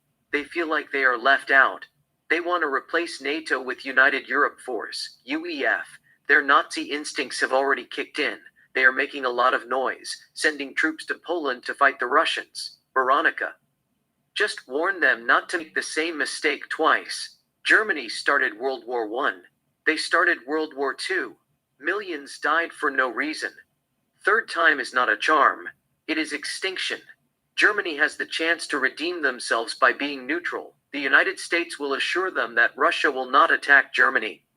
Veronica's cell phone rings. She looks at it. Veronica, I am sorry. I have to take this call. It is emergency. She gets up. Veronica, bye. Vance, take care. She leaves the office. Interior. Veronica's car, moving, day. Veronica is behind the wheel, driving in the street of Washington, D.C. On the soundtrack, music plays melodiously. She texts someone while driving. She puts her cell phone in the passenger seat and focuses on the road. Exterior Veronica's car, moving, day. An established shot of Veronica's car driving in the street of D.C. Interior. Four-season hotel, Suite 10, day. Leo and Veronica make love. We stay with them for a beat. Interior Four-season, Suite 10, bathroom, day. Veronica and Leo sit in the bathtub. He is behind. She is resting on his chest while drinking whiskey. Leo, what do you think of J.D. Vance? Would he have given us green light to the invasion of Canada? Veronica, I doubt it.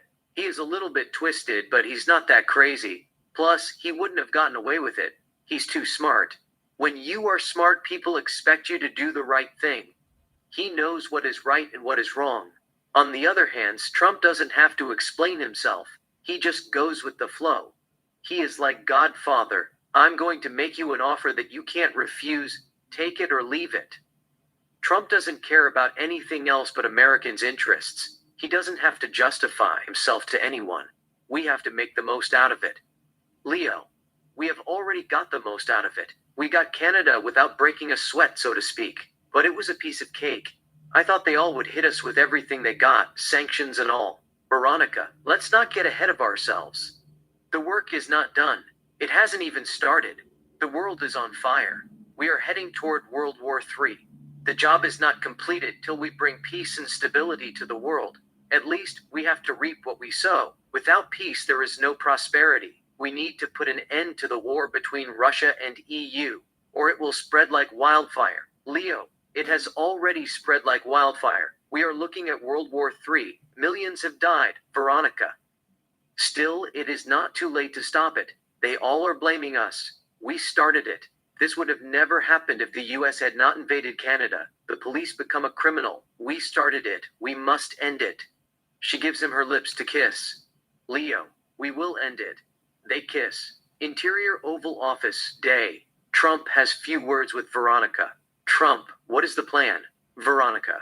At the meeting, J.D. Vance will tell them what they want to hear. We will then meet with each one of them privately and establish bilateral relationship. We will make them an offer that they can't refuse. Plus, we'll tell Putin that Russia might have to cough up here and there, give EU 25% discount on natural resources which they extract from the former Soviet republics for the next 50 years. To keep things in perspective, Russia then will join EU within 15 years. It's a win-win. Trump, what about America? We're not going to give them 25% discount, are we? Veronica, no, we're not going to give them anything.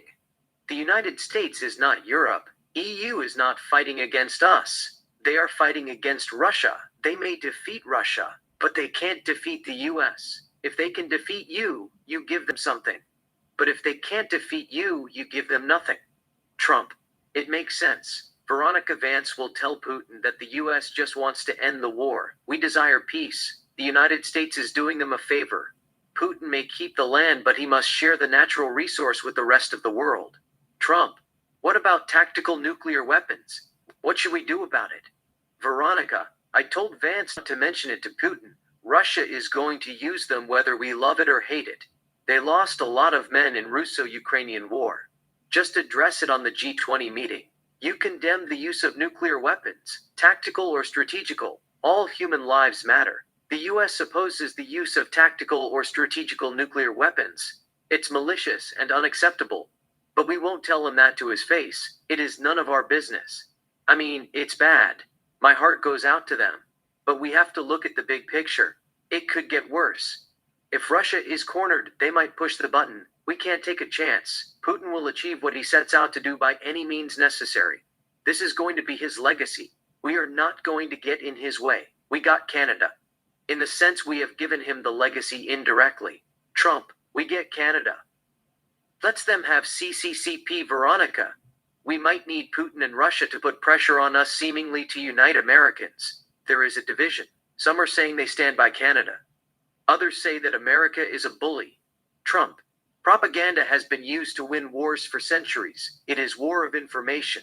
We need a couple of scholars to go out and talk about how important Canada to the US economy is. Veronica.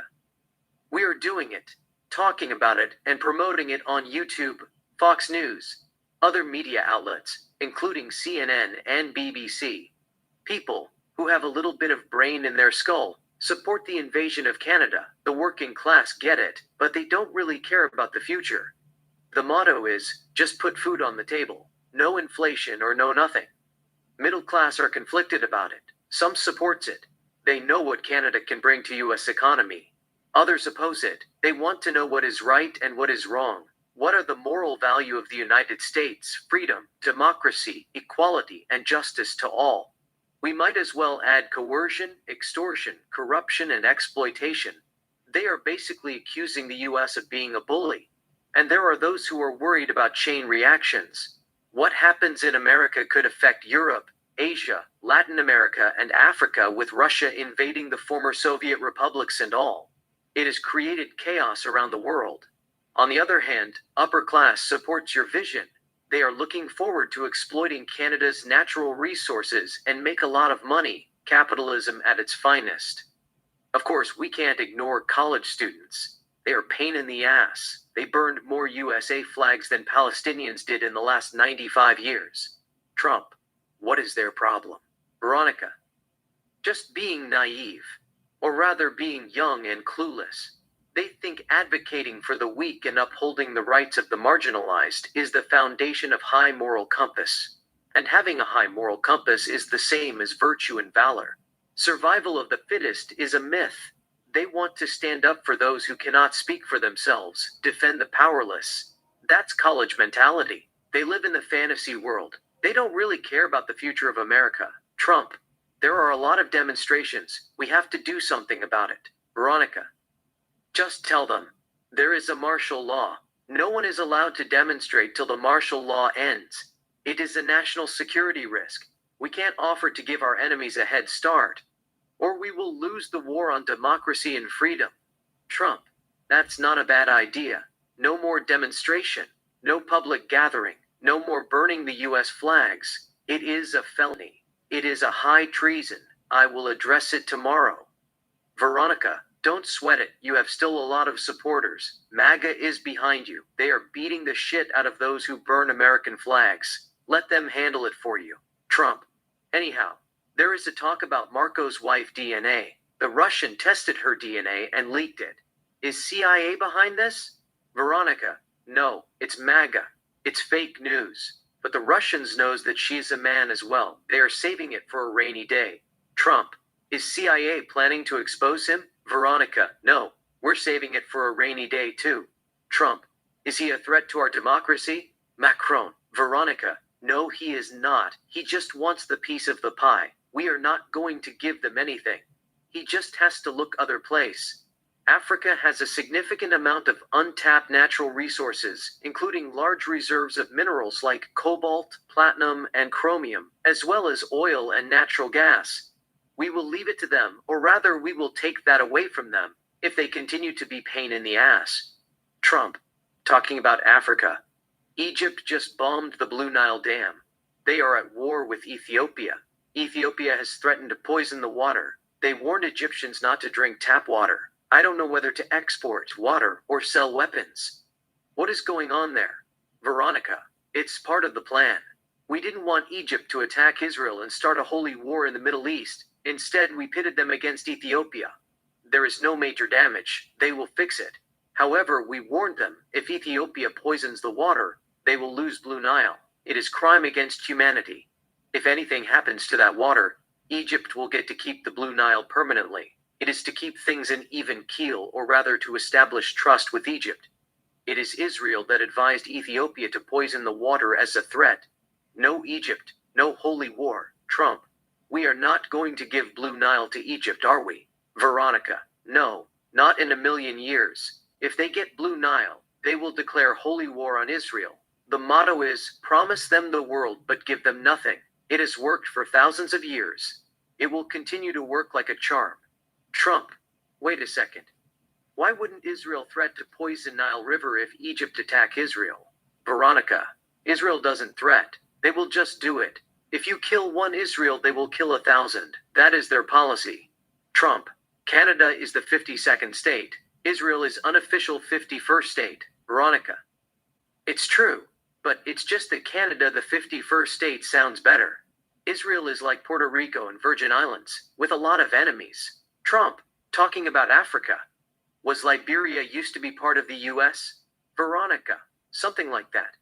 It was established as a colony by the American Colonization Society. But we gave it away in 1847 out of the kindness of our heart. It is like how we freed the slaves. Trump, we can take it back, can't we? Veronica, yes we can. Liberia can become a territory of the United States. They can exercise substantial internal self-government. But they will be subordinated to the US Constitution like Puerto Rico. All we have to do is hold election. We'll ask Liberians if they want to join the US or not. We'll grant them citizenship and quality life. and relocate some of them to Canada. 1. We can always exploit Liberian natural resources, iron ore, rubber, diamonds, gold, and other minerals. 2. We can use it to test Africa market. We'll build a headquarters, trade and investment.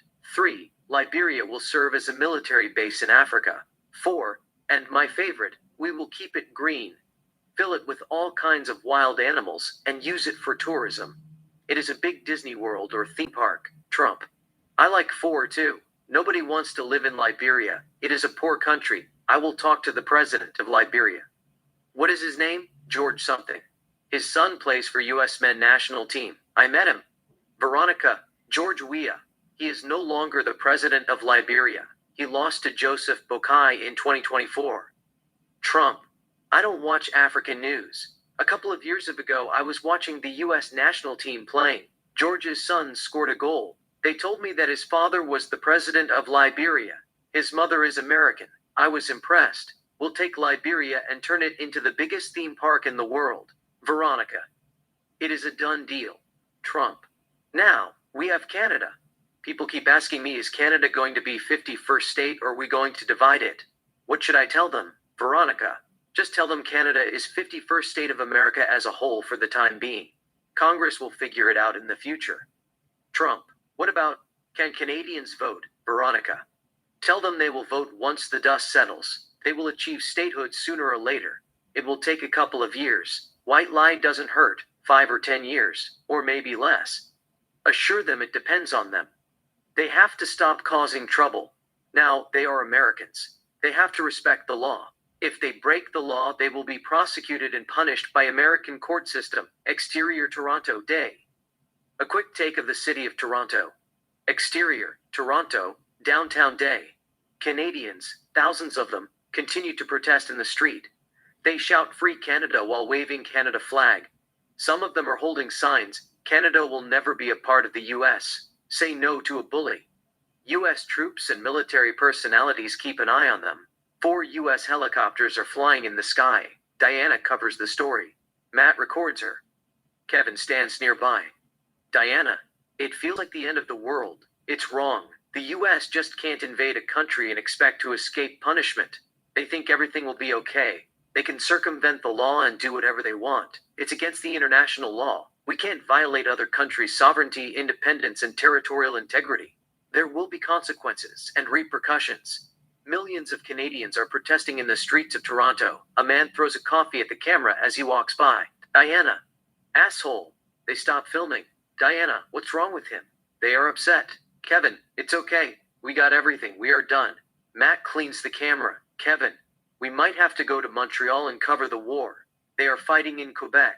Diana, to Helen, I don't speak French, do you? Kevin answers for her. Kevin. She speaks 5 languages. She is our hostile environment consultant. Besides, French Canadians speak English. You will question them in English. Interior CIA headquarters, meeting room, day.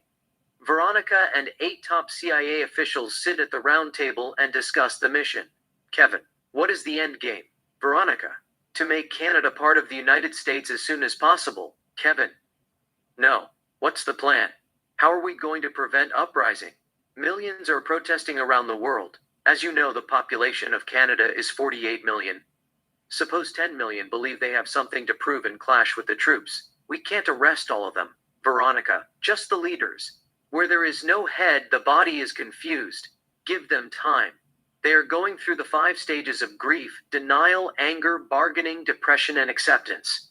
Andrew, do you think that the world will recognize that Canada is the 51st state of the United States officially? Veronica, it will take time, but we can make it happen sooner than expected. China uses its Belt and Road Initiative (BRI) to invest in infrastructure projects around the world in exchange for countries recognizing the One China policy. Taiwan is a part of China. We will do the same. We will build infrastructure like hospitals, roads, ports, and power plants in other countries in exchange countries recognizing the One US policy. Or we'll just join BRICS. George, I don't know anything about comic book, but the US joining BRICS is like Superman joining Marvel. DC Comics fans will go crazy. Veronica, it is on the table. The US might join BRICS if EU imposes sanctions on us. Jennifer, I agree with her. If we want to keep Canada, we must focus on the economy growth. The world is changing. War is not the answer. There must be harmony. We have to create a golden age. Kevin, what about the military-industrial complex? They are making billions of dollars. It seems like they are saying let's keep the gravy train rolling. They want to make gazillion and buy islands of their own. In addition, it is a part of US economy. They also got the Congress on their pocket. Their relationship with CIA is, you do this for us, we do this for you. We could not have invaded Canada without them. They are helping us pass critical bills, lobbying and bribing the members of House of Representatives, senators, and lawmakers. We work hand in glove with the military-industrial complex. We can't offer to double-cross them. Money runs the world. They don't want a golden age. They want chaos. Veronica, we are the one who are running the show. Their money means nothing. We can charge them with corruption, bribery, extortion, obstruction of justice, and high treason, and arrest all of them if we want to. But we are not going to do that. Instead, we will advise them to invest on Canada's natural resources. Kevin, that's a win-win. We'll give them the piece of the pie and cut down the chaos. You know, it's like closing a harmful, unethical, and shady company and opening a new one, somehow ethical and less harmful. US government will make them first beneficiaries of Canada's natural resources in exchange for shutting down weapon factories and cutting down production. I agree with you. We need international harmony and global economy growth to bring our vision to fruition. Exterior Ontario Day. A quick take of Montreal. Exterior Montreal Street Day. We see over 500 US troops and SWAT team and police and tanks. Canadians protest throwing stones and Molotov cocktail at the troops. The troops fire tear gas at them. Diana covers the story in the middle of the chaos. Matt films her. Kevin and Helen stand nearby. Diana. The Canadians are demanding Trump and the US troops to leave their country. They are saying that Canada belongs to Canadians. They will never be part of the United States. Tear gas explodes nearby. They all run. Diana covers her nose with her shirt. Kevin grabs her. They all walk down the street, moving away from chaos. Diana needs fresh air. She stops walking and takes a deep breath. Her eyes are teary. Kevin, are you okay? Diana, no, I am not okay. They fucking burned my eyes. Helen talks a bottle of water from her bag. Helen, here. Wash it away. Veronica washes it away. Diana, I can't believe this is happening in North America. Kevin, don't worry about it. Soon we all will write books about it. Diana, everything is a joke to you. What is wrong with you? People are dying. Kevin, don't take it out on me. It is not my fault. Trump is the one who is creating problems. We have a crazy president. You can't take that man seriously. This is a hoax. People continue to protest. A young man lights up a Molotov cocktail and throws at the US troops. The troops fire more tear gas. Veronica, Kevin, Helen, and Matt move away from the smoke and stand next to a van. Kevin, the end is near. I'll just go to church and confess all my sins. Helen, what sins did you commit? Kevin, I am not going to tell you. You're not a priest. Diana washes her eyes more. A photojournalist named Chris comes out of nowhere and photographs her. It seems that Diana is attracted to him. She gives him a beautiful smile. Chris, are you okay? Your eyes are red. Diana, I'll be fine. It's just tear gas. Chris gives her a tear gas mask. Chris, here you can have it, just in case. You never know. You might need it. Diana, thanks. Chris, I'm Chris. He gives her his hand to shake. She takes it. Diana. Diana. He greets Kevin, Helen, and Matt as well. Helen, nice to meet you. Chris, the pleasure is mine. Diana looks at him in the eyes. Chris, you guys are from the States? Matt, yeah, we're Americans. Diana, where you're from? Chris, I was born in Montana. My parents moved to Edmonton when I was 5. Technically, I'm half Canadian and half American, but I have no country. I travel around the world. I'm a citizen of the world. Diana, you're a photojournalist. Chris, yeah, freelance. Kevin, where are you staying? Chris, Hyatt, downtown. Kevin, we stay nearby. Hilton, why don't we all get together and grab dinner or beer? You gave us the mask. The least we could do is buy you a beer. Chris, sure. I'll drop by. I will see you guys around. Bye, Kevin. Later. Chris. To Diana. Take care. Diana. Bye. Chris walks away. Diana looks at him, disappearing through the crowd. Kevin. You're attracted to him. I've never seen you acting like that. Diana. Acting like what? Kevin. Suddenly you got shy. Helen. You're smitten with him. Diana. Whatever. Kevin. Dirty Diana. That's why I invited him. I knew you didn't have the heart to ask him out. I'm doing you a favor. You owe me one. Diana. I can't believe you're playing a matchmaker in the middle of a war. He is a Canadian. Helen. He didn't say he is a Canadian. He only said he grew up in Edmonton. People in Edmonton are pro-Americans. Diana. Anyway. How do you put this mask? She puts it on. She looks at the chaos. Matt. Jokingly. You can't talk through that mask, can you?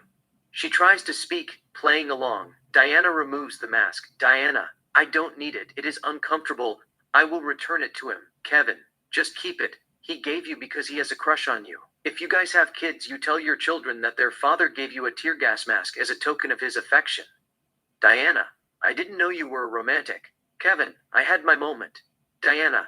Anyhow, let's get back to business. I'll ask that girl over there, with white and red face. Matt looks at the girl. Kevin.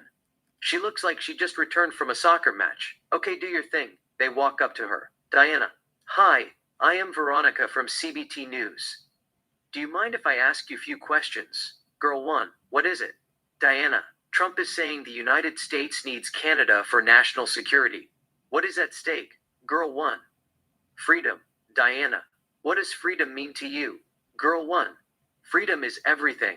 Without freedom, life is meaningless. Diana. What should be done to stop the fighting? Girl 1.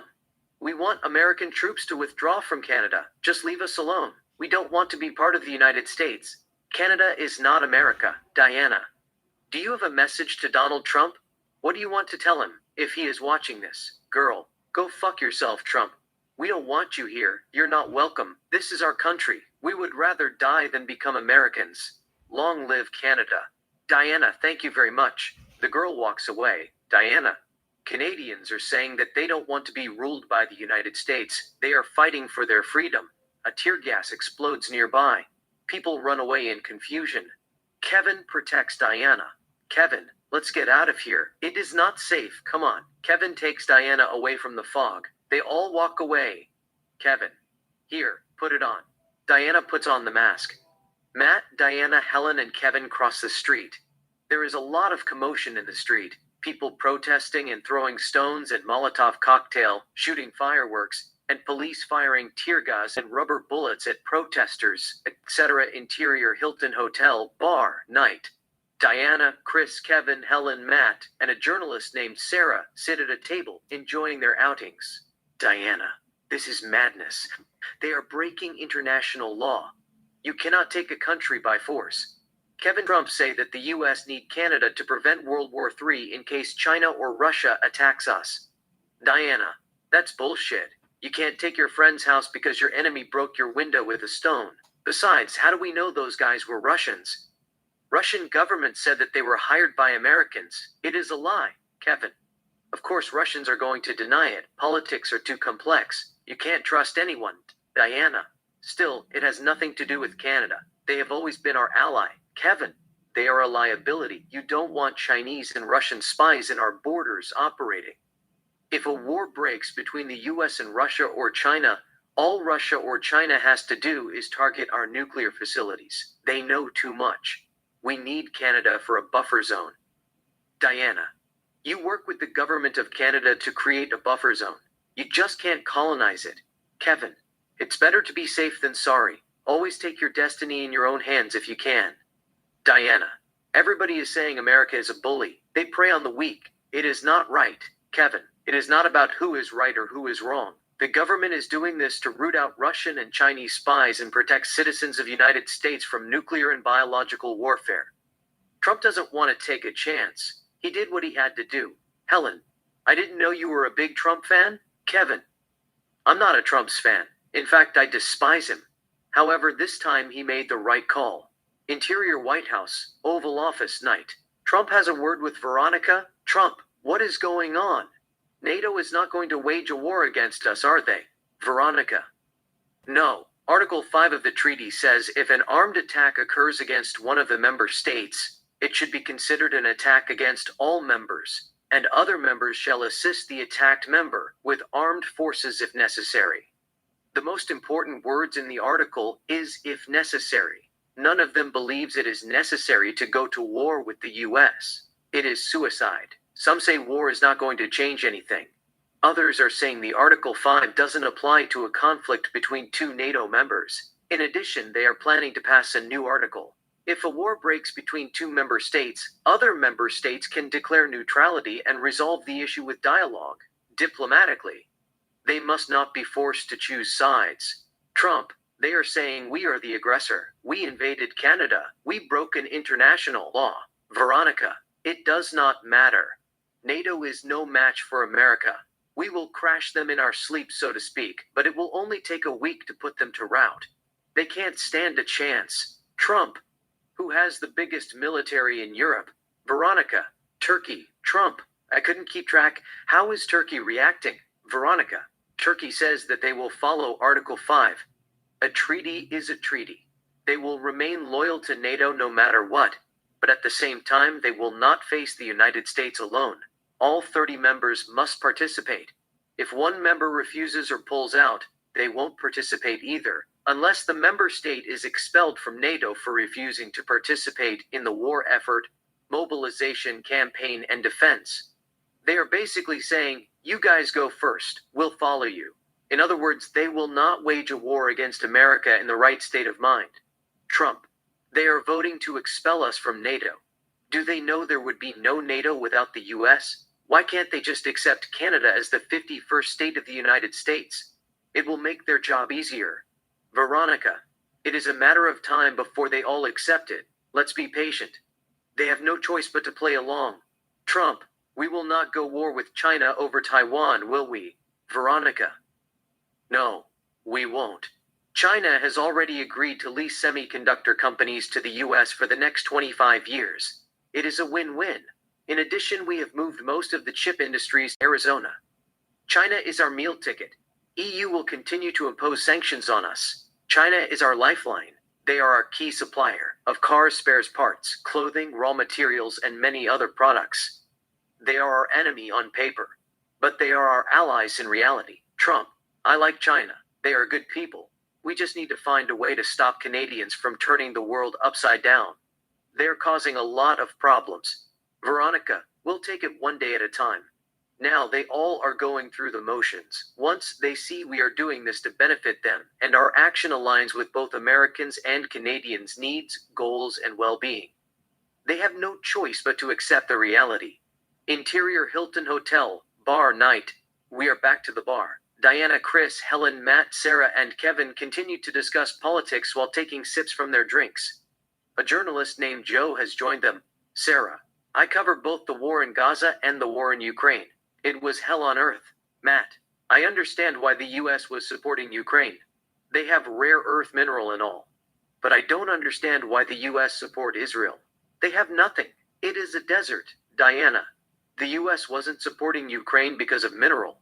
That's far from the truth. The US did not really care about Ukraine natural resources. It was a proxy war. It was an experiment to destroy Russia's economy, cause civil unrest, turn Russian people and the generals against Putin, stage a coup, and put a puppet government in Moscow that served the US interests. It failed. Ukraine might have rare minerals here and there, but it is nothing compared to Russia, the biggest country in the world, rich with natural gas, oil, aluminum, and others. USA has one policy: capitalism. Serve and protect US interests by any means necessary. It has nothing to do with freedom or democracy but money. The war in Ukraine was not heading the right direction that CIA wanted. The mineral deal was fake to cover their failure. Ask yourself, why is Russia America's enemy? Russia would not attack America in the right state of mind. It was an excuse to get rid of Putin. Putin refused to dance to their tune. We are at war. They thought he was pain in the ass. Mainstream media said Putin was evil. He was Hitler too. Putin was planning to invade Europe. We must stop him. Blab, blab. The US just wanted him out. Besides, who knows? Just maybe the US didn't want Russia to join EU in the future. If Russia joins the EU would be the one who would be calling the shots. EU would play a vital role in the world economy as the world's largest economy and leading global trader instead of the US. That is just a theory. Russia is located in East Europe. A lot of countries in Europe depend on Russian gas and energy, including Germany. They need Russia more than they need the US. The US wants to remain top of the food chain, a global force with a large economy and a strong military budget, pulling the stringers and all. CIA knew if Russia joins EU, it would be impossible to compete with EU. I think that the proxy war was not only against Russia, but it was also against EU. Europe is the biggest loser in the Russia-Ukraine war. CIA knew that Putin would never attack the United States. He posed zero threat. On the other hand, EU was getting more and more ambitious, more power-hungry than the devil. They want to be the face of the new world order. The US used the proxy war to destroy EU's economy, including by blowing up the Nord Stream pipeline. They played them like a fiddle. That is just my opinion, Kevin. I agree with you 100%. In fact, it was right in front of their eyes, but they refused to look at it. False sense of superiority has blinded them. They kept saying Russia is the enemy. Putin is evil. We don't want to talk to him. He is an existential threat. Yet EU didn't know that the US the real enemy. Like she said, CIA's goal was to prevent Russia from joining EU for once and for all, and stop EU from dominating global economy and running the show. Mission is accomplished. Now, EU and Russia are mortal enemies forever. The US is basically telling them, we are number one. You take order from us. We will never take order from you. Helen. I remember EU leaders were getting carried away. They were on the edge. They were extremely agitated. Things were going out of control. They wanted the war to continue forever. More destruction, more killing, and more blood. As a matter of fact, they couldn't wait to send troops to Ukraine and start World War III. Trump told Putin, just give us what we wanted. We would make sure that no NATO troop sets foot on Ukraine's soil. Leave UK and France to us. All we want from Russia is Iran's nuclear secrets. We must stop Iran from nuking Israel. I think Mossad was behind it. CIA is incompetent. They tried to stage a coup and replace Nicolas Maduro, the Venezuela president, with Juan Guaido, the most hated man in South America, to steal their oil. Juan Guaido called for military uprising. He is an asshole. He knew that if the US had intervened, they would have turned Venezuela into hell like Libya. Luckily, Venezuelans chose peace and CIA failed. CIA has stopped thinking critically. They act desperately. They tried to replace Putin with Alexei Navalny, a xenophobic and a far-right racist who recorded himself calling Central Asians cockroaches and vermin. The mainstream media tried to convince us that Alexei Navalny was a visionary, Putin's greatest threat and his number opponent. Give me a fucking break. Less than 3% the population took him seriously. Indeed, he was Putin's critic, but he wasn't the real opponent of Putin's regime.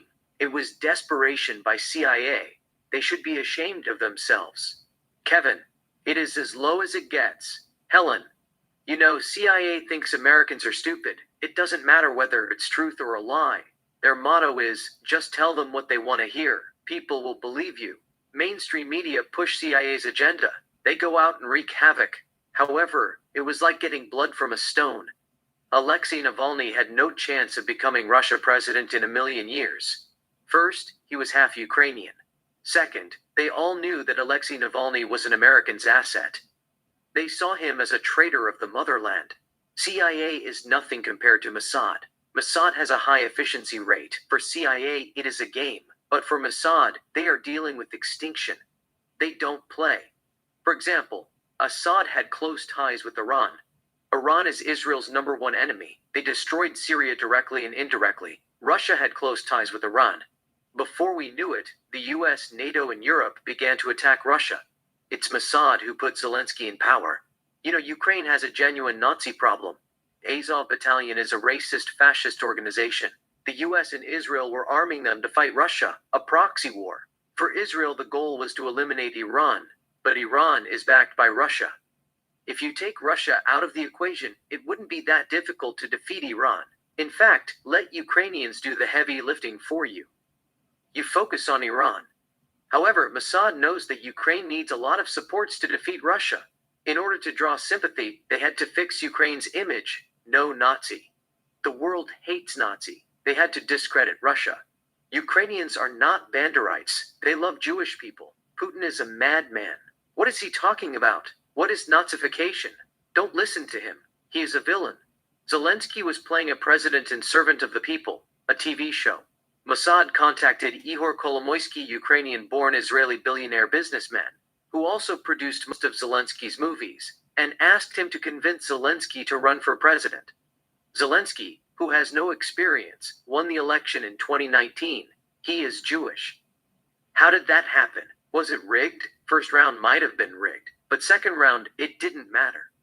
The reason I said first round might have been rigged is because in the first round, nobody voted for Petro Poroshenko. They all hated him. He is very corrupt.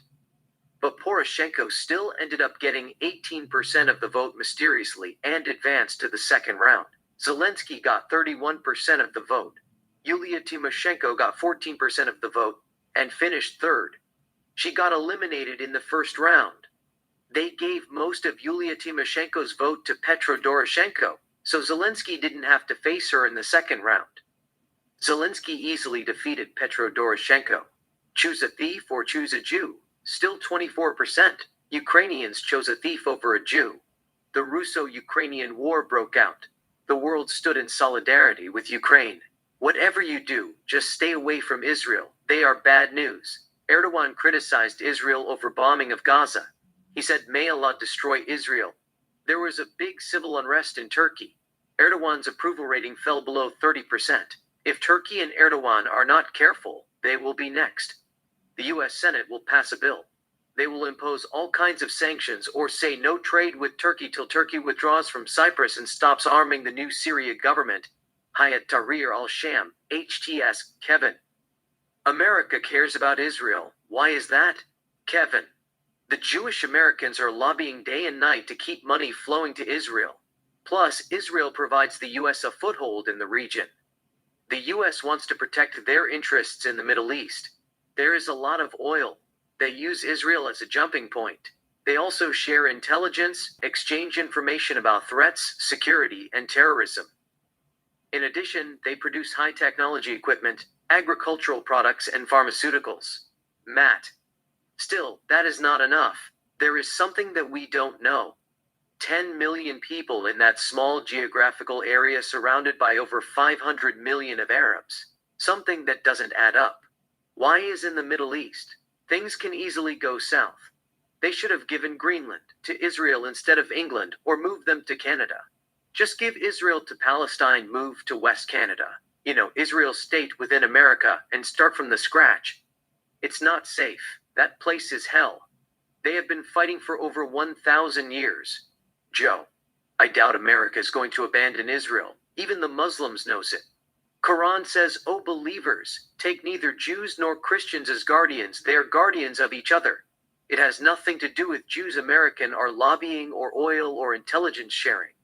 Indeed, what is happening in Gaza and West Bank is very sad, but at the same time, you must understand, it is a holy war. Bethlehem is where Christ was born, and Jerusalem is where Jesus was crucified and died for the sins of humankind. Whether the Jews are lobbying or not, America will never give Bethlehem and Jerusalem to Palestinians, or Hamas, or Arabs, or Muslim fundamentalists. It won't happen. It is like giving Mecca and Medina to Christians. The war will continue for a while, Kevin. I agree with you. America will not give West Bank to Palestinians, with their Sharia law and all. In fact, it is a matter of time before Israel annex West Bank and Gaza and make them a part of Israel officially. A lot of Americans, evangelical Christians, support Israel. That's why Trump won the election in the first place. They watched college students saying "Free Palestine," "River this and river that," "See this and see that." They could not believe that it was taking place in America. The US was supposed to be a Christian nation. What is going on? They said godless kids went out and voted for Trump. Joe, Israel is a holy land. It is very important to Christians around the world. Christians have no choice but to turn a blind eye. Christians would rather see Israel, West Bank, Bethlehem, and Jerusalem under Zionist control than Hamas or Arabs, even though Zionists don't believe in Jesus Christ. In my case, it has nothing to do with Islamophobia, but I've seen videos of ISIS killing innocent people, slitting their throats. I watched a documentary about ISIS raping young girls and cutting a boy's hand and leg in Al-Kosh and North Iran in 2014. I know some might say it is nothing compared to bombing and killing little kids. To be honest, it is heartbreaking. I want to agree with Kevin. The Zionists should pick up their stuff and move to Canada or somewhere else and start from scratch. It is not safe. It is not worth it. There is nothing more precious than a lasting peace.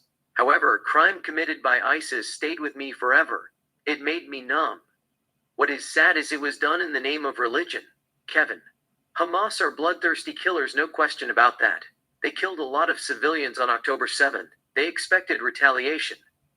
But they did not expect Israel to level the city. I'm not saying Israel is right, but it is better to close your eyes, press a button, drop a bomb, and kill 10 innocent people than shoot a girl at a concert. The person who shot the girl at a concert is eviler than the person who pressed a button, dropped a bomb, and killed 10 innocent civilians. If they trade places, the person who pressed the button, dropped the bomb, and killed 10 innocent civilians doesn't have the heart to kill a girl in cold blood. On the other hand, the person who killed the girl in cold blood would kill the entire population of Israel if the opportunity presents itself. Matt, I support neither of them. Politics is ugly. One man's gain is another's loss. It is a zero-sum game. But you can't make that kind of argument. One is following an order. The other one has been fighting for freedom. Whatever that means. You are dealing with two different brains shaped by two different causes. Your surrounding plays a big role. The Palestinians are bitter. Life has dealt them a bad hand. Bad hand is equal to hardship, which leads to cruelty.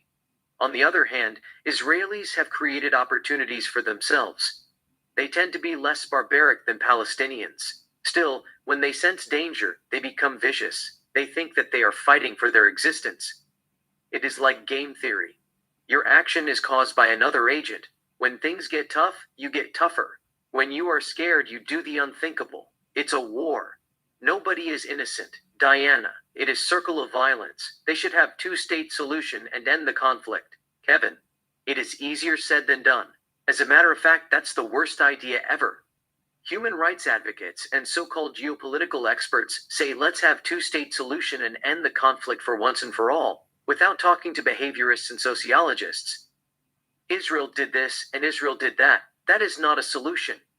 You see, peace to them is stopping the war. They don't really care about tomorrow. It doesn't work like that. You have to evaluate each detail and come up with the correct prediction. Things will fall apart. You must know what kinds of people you are dealing with, the mindset, religion, teaching, etc. You must take everything into consideration, such as religion fanatics like Hamas, Hezbollah, and ISIS that you just talked about. They can't stand Israel. They want them gone permanently. Yet human rights activities say those people don't speak for Palestinians. Two-state solution will solve the Israeli-Palestinian conflict. That is far from the truth. You see, for Israel, two-state means extinction.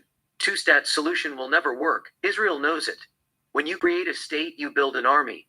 The question is, why would you want to arm your enemy? You might as well give them guns now and let them shoot you in the back of your head for your stupidity. Suppose Israel accepts two-state solution and agree to work with Palestinians. First, all Zionists who have settled in West Bank would have to leave. The United Nations would say the land belongs to Palestinians. Let's give them the benefit of the doubt. The Palestinians managed to do so. They kicked the Zionists out of West Bank. What is next? Hamas and all the Palestinians who live in Lebanon and who are the member of Hezbollah, millions of them, would return to West Bank. The first thing that they are going to do is build a strong military. They would then say river to the sea, Palestine will be free, and wage a holy war against Israel. We have seen it happening around the world, including in the USA and Europe, people chanting river to the sea. Palestine will be free. It is inevitable. You don't have to be a rocket scientist to predict that. The Palestinians will regroup and attack Israel. It will be very ugly, butchering, wholesale slaughter and massacre, both sides. Yet human rights advocates don't see it coming, because they think all people are saints like them. There are millions of Palestinians who hate Zionists to death. They want them gone, period. It would only take one person to start uprising like Rwanda. A broadcaster told them Tutsis killed our president. Let's wipe out those cockroaches from the face of earth. The Hutus killed close to 1 million people in 100 days. A Palestinian activist might tell them, now, we got weapons. We got a strong military. It is payback time. Let's finish them, Allahu Akbar. That's all she wrote. Matt, under two-state solution, Palestine is not allowed to have a military. Kevin, that is what they all tell you now. Palestine will not have a military, but what they don't tell you is there is Mike in the USA. There is another Mike in Europe. They told Europeans falsely Russia is about to attack you. We need all your money. They produced all kinds of weapons and milked them dry. Now the weapons are sitting in warehouses. The question is not how long the weapons are going to sit in the warehouses, but who is going to buy them. Once Palestinians get a state, Hamas will tell Israel that they must respect Palestine's territorial integrity and sovereignty. It is our country. We can do whatever we want to do with our independence. We need weapons to protect our land. They would contact EU military industrial complex. EU would say we agree with Palestine. They need weapons to defend their country. Peace through strength. We must arm them to the teeth. Just like that, a war will break out. You give them an inch, they'll take a mile. That is human nature. Hamas has made it clear. They want to eradicate Israel and liberate the land from the river to the sea. Iran wants to erase Israel from the map. There is bad blood between them. A holy war will break out. A lot of Muslim countries and Arab nations will provide them with all kinds of weapons. Imagine Israel can't even contain Hamas in Gaza, let alone fight armed Palestine. They couldn't defeat street fighters. What makes you think that they can deal with millions of Palestinians in West Bank, hunting them with tanks, artilleries, ammunitions, firearms, and rockets? Two-state solution is a suicide for Israel. The US will continue to veto it. Matt, still I don't understand, why is the US helping Israel? Diana, he has already told you. Millions of Americans wake up in the morning and go to church every Sunday. What are you going to tell them if Bethlehem, where Jesus was born, and Jerusalem, where Jesus died for our sins, fall under the occupation of Hamas or Muslim extremists? The problem is not the Zionists or Judaism, but it is Christianity. Helen, they are saying Israel is committing genocide. Kevin, there are two kinds of genocide. I don't like how Amnesty International defines genocide. It is very confusing. It's propaganda. If the government, troops, or terrorists kill thousands of civilians, they will say that it is genocide. If you kick people out of their country or homeland, they would say that it is genocide too. When you hear someone say genocide, you become very upset. When you're upset, you don't think straight. You end up hurting a lot of people, like what happened in America, students attacking Jewish students. That's why United Nations must be careful. For example, stealing clothes from a department store and raping a 14-year-old girl are both crimes, but they are not the same. When you hear someone steals clothes, you would say that stealing is wrong. He should not have done it. But where you hear a man raped a 14-year-old girl, you become angry. You want to take justice on your hand. If you see that person walking in the street, you will kill him, so to speak, but you would confront him. You will tell him, you're a piece of shit rapist. I hope you burn in hell. What did I do? You raped a 14-year-old girl. That is not true. I only stole lingerie from Macy's to explore my feminine side. I spent a week in jail and did 250 hours of community service. You got it wrong, man. I've already done my due. Sorry, man, they told me that you raped a 14-year-old girl. No, that is not true. The same thing with genocide. Killing someone and kicking people from their country are two different things. That's why anti-Semitism surged to record high around the world.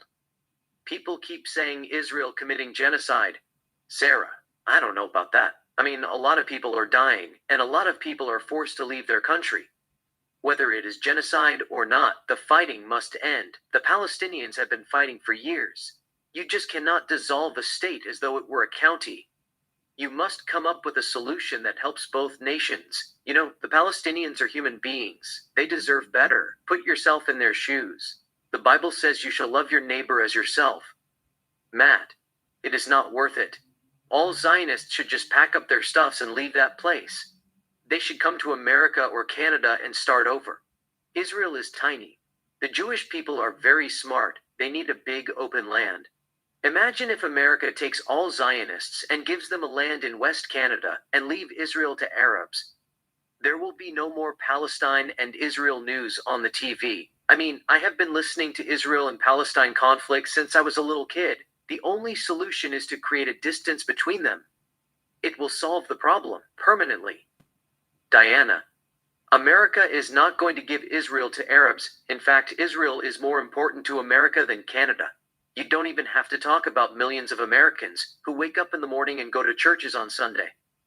Christmas season is magical. It feels like you are in Neverland, with all Christmas songs, sense of belonging, Christmas trees and ornaments, Santa Claus, and exchanging gifts, which revolve around family, tradition, giving, and the spirit of the holiday season. Christianity is deeply embedded within American culture. You know, festivals and holidays that bring families together, such as Christmas, Thanksgiving Day, Good Friday, Easter, St. Patrick's Day, and others. There is a phrase on US currency, "In God we trust." We all say, "God bless America." To be honest, I kind of agree with Donald Trump on this matter. He said Jerusalem and Bethlehem are national and spiritual security issue regardless of one or two state solution. They should be under Israel control, if not America. They will not fall in the hands of Muslim fundamentalists and an Islamic State. Kevin. Actually, there are three solutions. Solution 1 is no more Israel. Solution 2, two-state solution. Solution 3 is no more Palestine. You take a percentage and you work on it. Forget solution 1. It has a 0.5% chance of happening. They will not dissolve Israel. It's too powerful. Solution 2 is two-state solution. The probability of two-state solution happening is 10%. It is not enough. Solution 3 is no more Palestine state. The probability of that happening is 40%, and it's increasing each day. Helen, the US tries to evacuate Palestinians in Gaza and save them from death, but they accused of them of ethnic cleansing. You know, people are dying. There is only one solution. The population of Palestine is 5 million. Take all the Palestinians from Gaza and West Bank and give them beautiful houses in Canada, the US, Australia, Norway, Ireland, Morocco, and Kazakhstan. They need a break. You know, stay, you will die. Leave, you will live. You may fight as long as you live. But at the same time, you must face reality, the survival of the fittest. It is what it is. Human beings have been moving from one place to another since the dawn of time. They have been hunted by all kinds of wild animals and prosecuted by external forces and dealt with internal conflicts and civil wars. They evolve each day. It is part of life.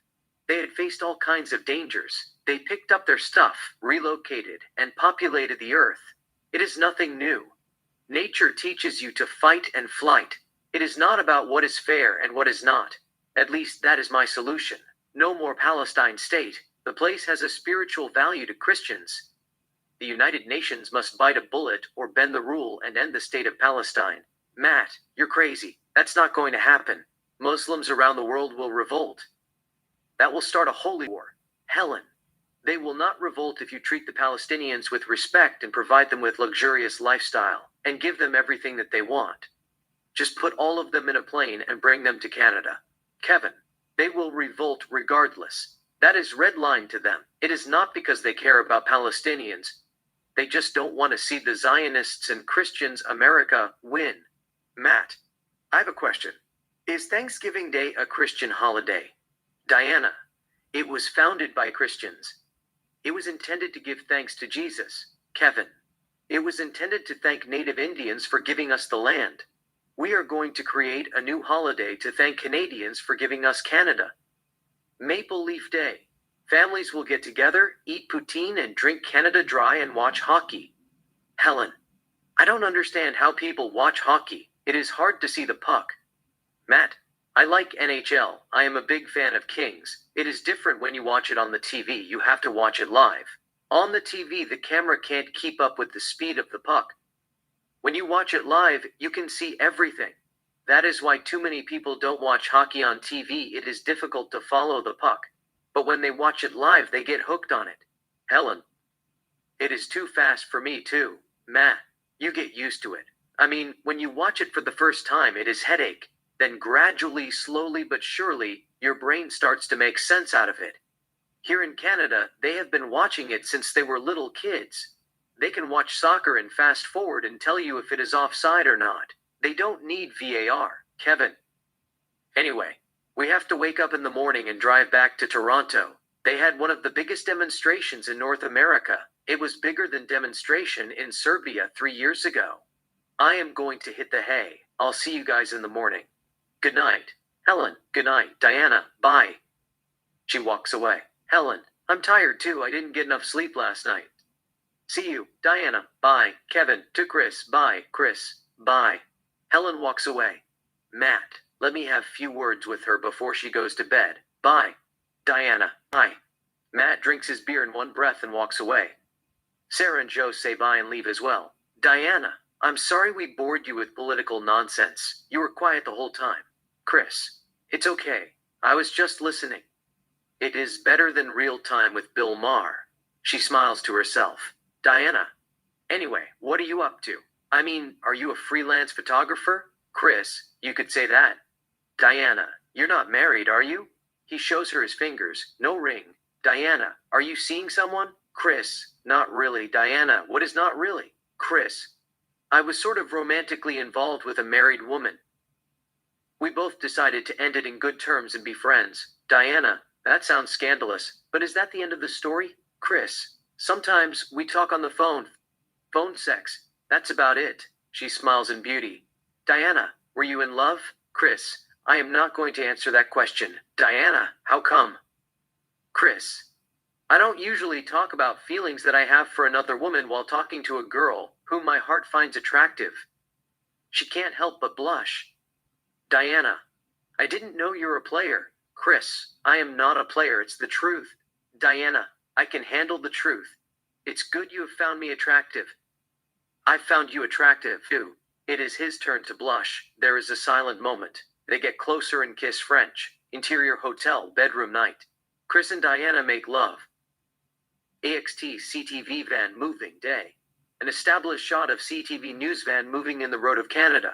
Exterior CTV van moving day. Matt is behind the wheel driving. Helen is in the passenger seat. Kevin sits in seat 2. Chris and Diana sit together in the back. They're heading toward Toronto. Exterior road, day. The road is blocked. The US troops and tanks are guarding it. The troops are checking passport at the checkpoint. They only let Americans pass through. Canadians have to make U-turns and go back to north. They come to the checkpoint. They ask them for passports. They all show them their passport. Troop 1 looks at Helen's passport. She is from Australia. Troop 1. She can't pass. She is not American citizen. Matt, she is. We are press. She has a valid visa, green card, and a work permit. She has lived in America for 15 years. We are not going to leave her in the middle of nowhere. Troop 1.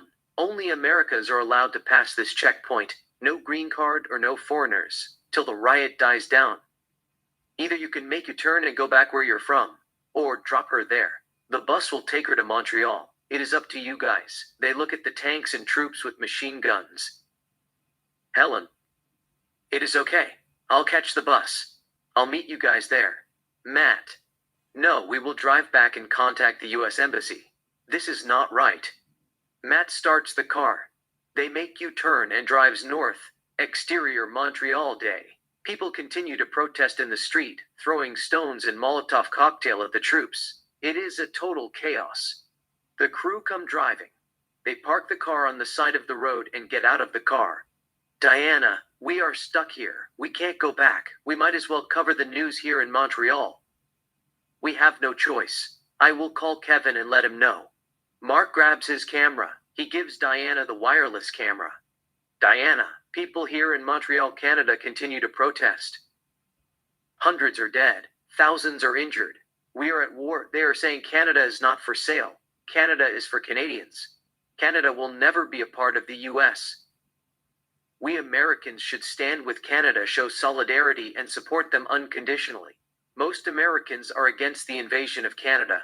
We respect Canada's territorial integrity and sovereignty. What Donald Trump is doing is wrong. It is against the international law. Exterior Russia, Grand Kremlin Palace Day, an established shot of Grand Kremlin Palace. Insert, 1 month ago, interior Grand Kremlin Palace, Putin's office day. Putin sits at his desk. He has a word with Sergei Lavrov. Note, they are speaking in Russia. Lavrov, Trump invaded Canada. Are you going to condemn him? Putin, come on, Sergei, you didn't come to tell me that. Lavrov, so what is the plan? Putin, no plan. I have already told you, I'm not interested in that. We lost a lot of men in the war. We don't have enough manpower. Besides, it is not Russians' best interest to put CCCP back. Lavrov, the generals are upset. Dmitry is not too happy either. Nothing can justify the Ukraine war. Sons of Russians died in vain. We must not show weakness. The US is expanding. We have nothing to lose. Putin, let's take easy. It is time to heal. Let them breathe. The wound has not healed yet. It is not worth it. Latvia, Lithuania, and Estonia are members of NATO. Belarus is our ally. We have nothing in common with Moldova. They are Romanians. Suppose we give Moldova to Romania and help the two countries unite, get support from Romania, and show the world that we have no plan to conquer Europe, or put the former CCCP back together. Suppose we integrate Ukraine, Georgia, and Armenia to Russia. They are Orthodox Christian. But Azerbaijan, Kazakhstan, Uzbekistan, Kyrgyzstan, Tajikistan, and Turkmenistan are Islamic countries. They don't share our value. Plus, Azerbaijan, Kazakhstan, and Uzbekistan have one of the strongest militaries in Asia. They all will form a team and attack us with the help of Turkey. We can't take that chance now. Lavrov. I told Dmitry the same thing. But he said, we can use tactical nuclear weapons. Why don't you leave it to me? He is a smart man. Putin says nothing. He sits back and closes his eyes in meditation. Interior restaurant day. It is a fancy 5-star restaurant. J.D. Vance and his wife, Usha Vance, sit at a table and drink wine. There are about 5 security guards making sure that the place is safe. Vance. I don't agree with them, but the U.S. future depends on Canada. Millions are entering to the U.S. We need strong economy and national security. Usha. What is this rumor that they are talking about? They said you would run for president in 2028 and then somehow facilitate Donald Trump's return to the presidency or allow him to exercise power in an unofficial capacity, potentially by making Trump your vice president and then resigning. Vance. That is Steve Bannon. He is a crazy man. Don't listen to him. I'll run for president. But I am not going to resign. I will not pick Donald Trump my running mate. Exterior Montreal day. Diana, Kevin, Matt, and Helen walk through the chaos. Kevin. It is not a good idea. We should go back to our hotel. Diana. I got it under control. Just roll the camera. They stand in the middle of the confusion. Matt films her. Diana. Reporting. Canadians continue to protest. They are saying they don't want to be part of the U.S. U.S. troops, tanks, police, and SWAT teams are firing tear gas to disrupt the demonstration. There are snipers all over the rooftops. They just shot and killed a man who was firing a gun at the troops. The police took his body away. It's completely bedlam. My eyes are burning. The police fire more tear gas. Kevin takes her hand. They all walk toward the corner. Kevin. It is not safe. They are firing at the protesters. I didn't sign for this shit. We are not even wearing bulletproof vests. We should call it a day and get back to our hotel. We will return tomorrow with vests. Diana, come on, Kevin. We can't just leave. This is a once-in-a-lifetime opportunity. We are just going to film them from distance and speak 4 or 5 people and go back to our hotels. Kevin. I don't have life insurance. I'm out. My eyes are burning. Diana, don't be chicken. Let's just film it from distance. A young man approaches the camera. Young man. Fuck you, Donald Trump. You piece of shit. Get out of Canada. We don't want you. He spits on the camera and walks away. Diana, you got that. Matt, yeah. Diana, let me ask those 2 guys. Diana walks up to them. Diana, guys, do you mind if I ask you a few questions? What message do you have to Americans, MAGA, and Donald Trump? Guy 1, we love Americans. We hate MAGA. Donald Trump can go fuck himself. He is a dictator. Guy 2, we don't want to be a part of the United States. We hate the US. We will never be Americans. Leave us alone. Canada is not for sale. We are Canadians. We will defend our country to last. Canadian. Diana. Trump said the US needs Canada for national security. What do you make of that? Guy 1, he is a thief. It has nothing to do with national security or spies or Russia or China. He is only interested in Canada's natural resources. He is expansionist. Canada is for Canadians. We pull out dexterously. They continue to talk without a sound. We look at the chaos with overhead shot. Canadians clashing with the troops, throwing Molotov cocktails, burning the USA flags, the troop firing tear gases at the protesters, etc. Interior West Wing, J.D. Vance's office day. J.D. Vance has a word with Veronica Vance. Putin is a reasonable man. He understands what CIA was up to. It was a mission, NDR, nuclear disarming of Russia. To hit Russian economy, turns his people and the generals against him, stage a coup and put a puppet. The US will then buy or take all the nuclear weapons and put further nuclear threat to the bed. The mission failed. Putin knew CIA was bluffing and he called it. There is no hard feeling. Now we must end the war. Veronica, we will end it.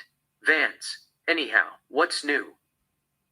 Veronica, they are fighting in Quebec. Vance, who are they? The rebels. Veronica, Canada Resistance Movement. It was formed 3 weeks ago. Their leader is Jeremy Dion. He is a soldier in KF, Canadian Armed Forces.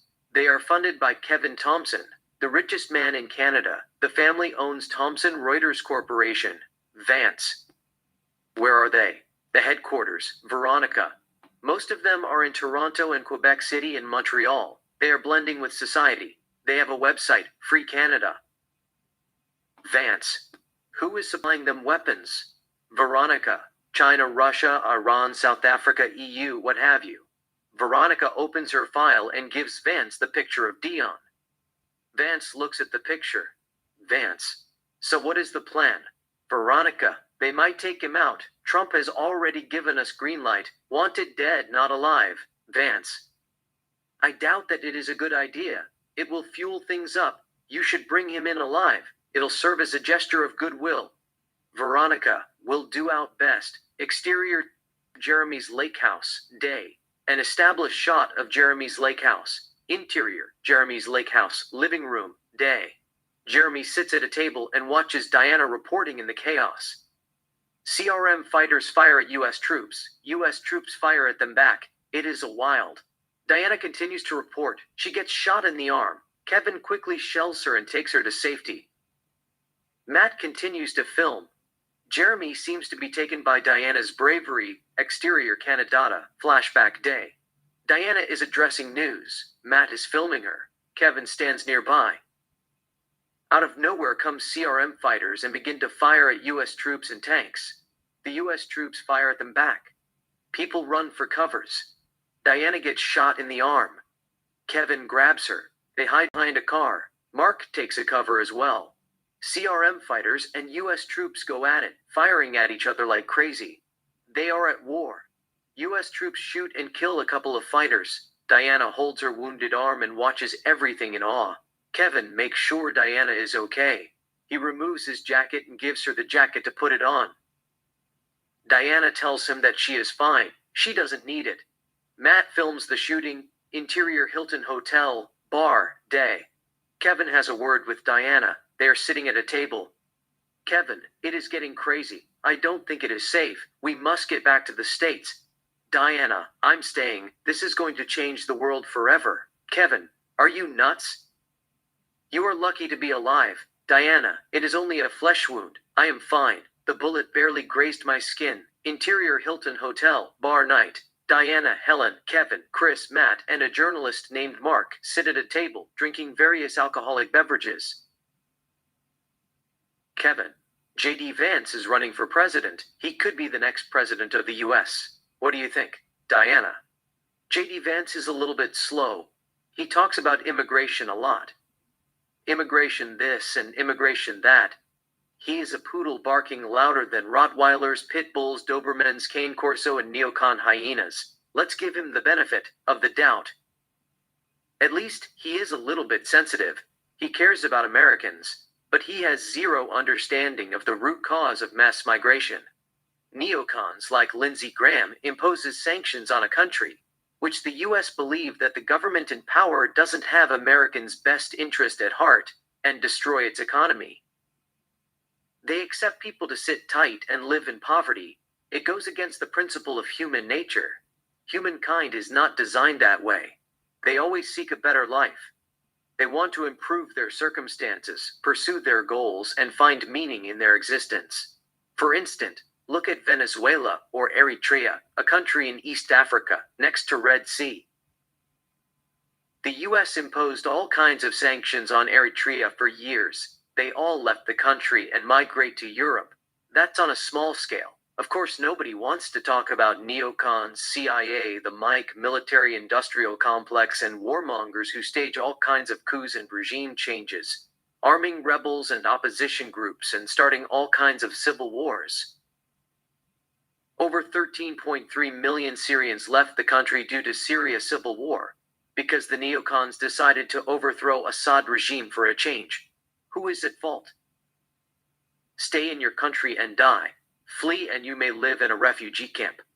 J.D. Vance is telling the world to shut down their borders. It is easy to tell, don't let immigrants enter your country, than to change the US foreign policy.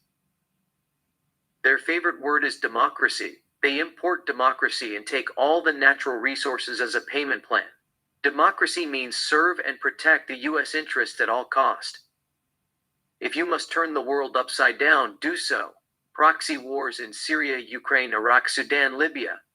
The list goes on. One regime changes after another, one puppet government after another, imposing sanctions that cripple economy and bring poverty and cause civil unrest, which eventually lead to civil wars.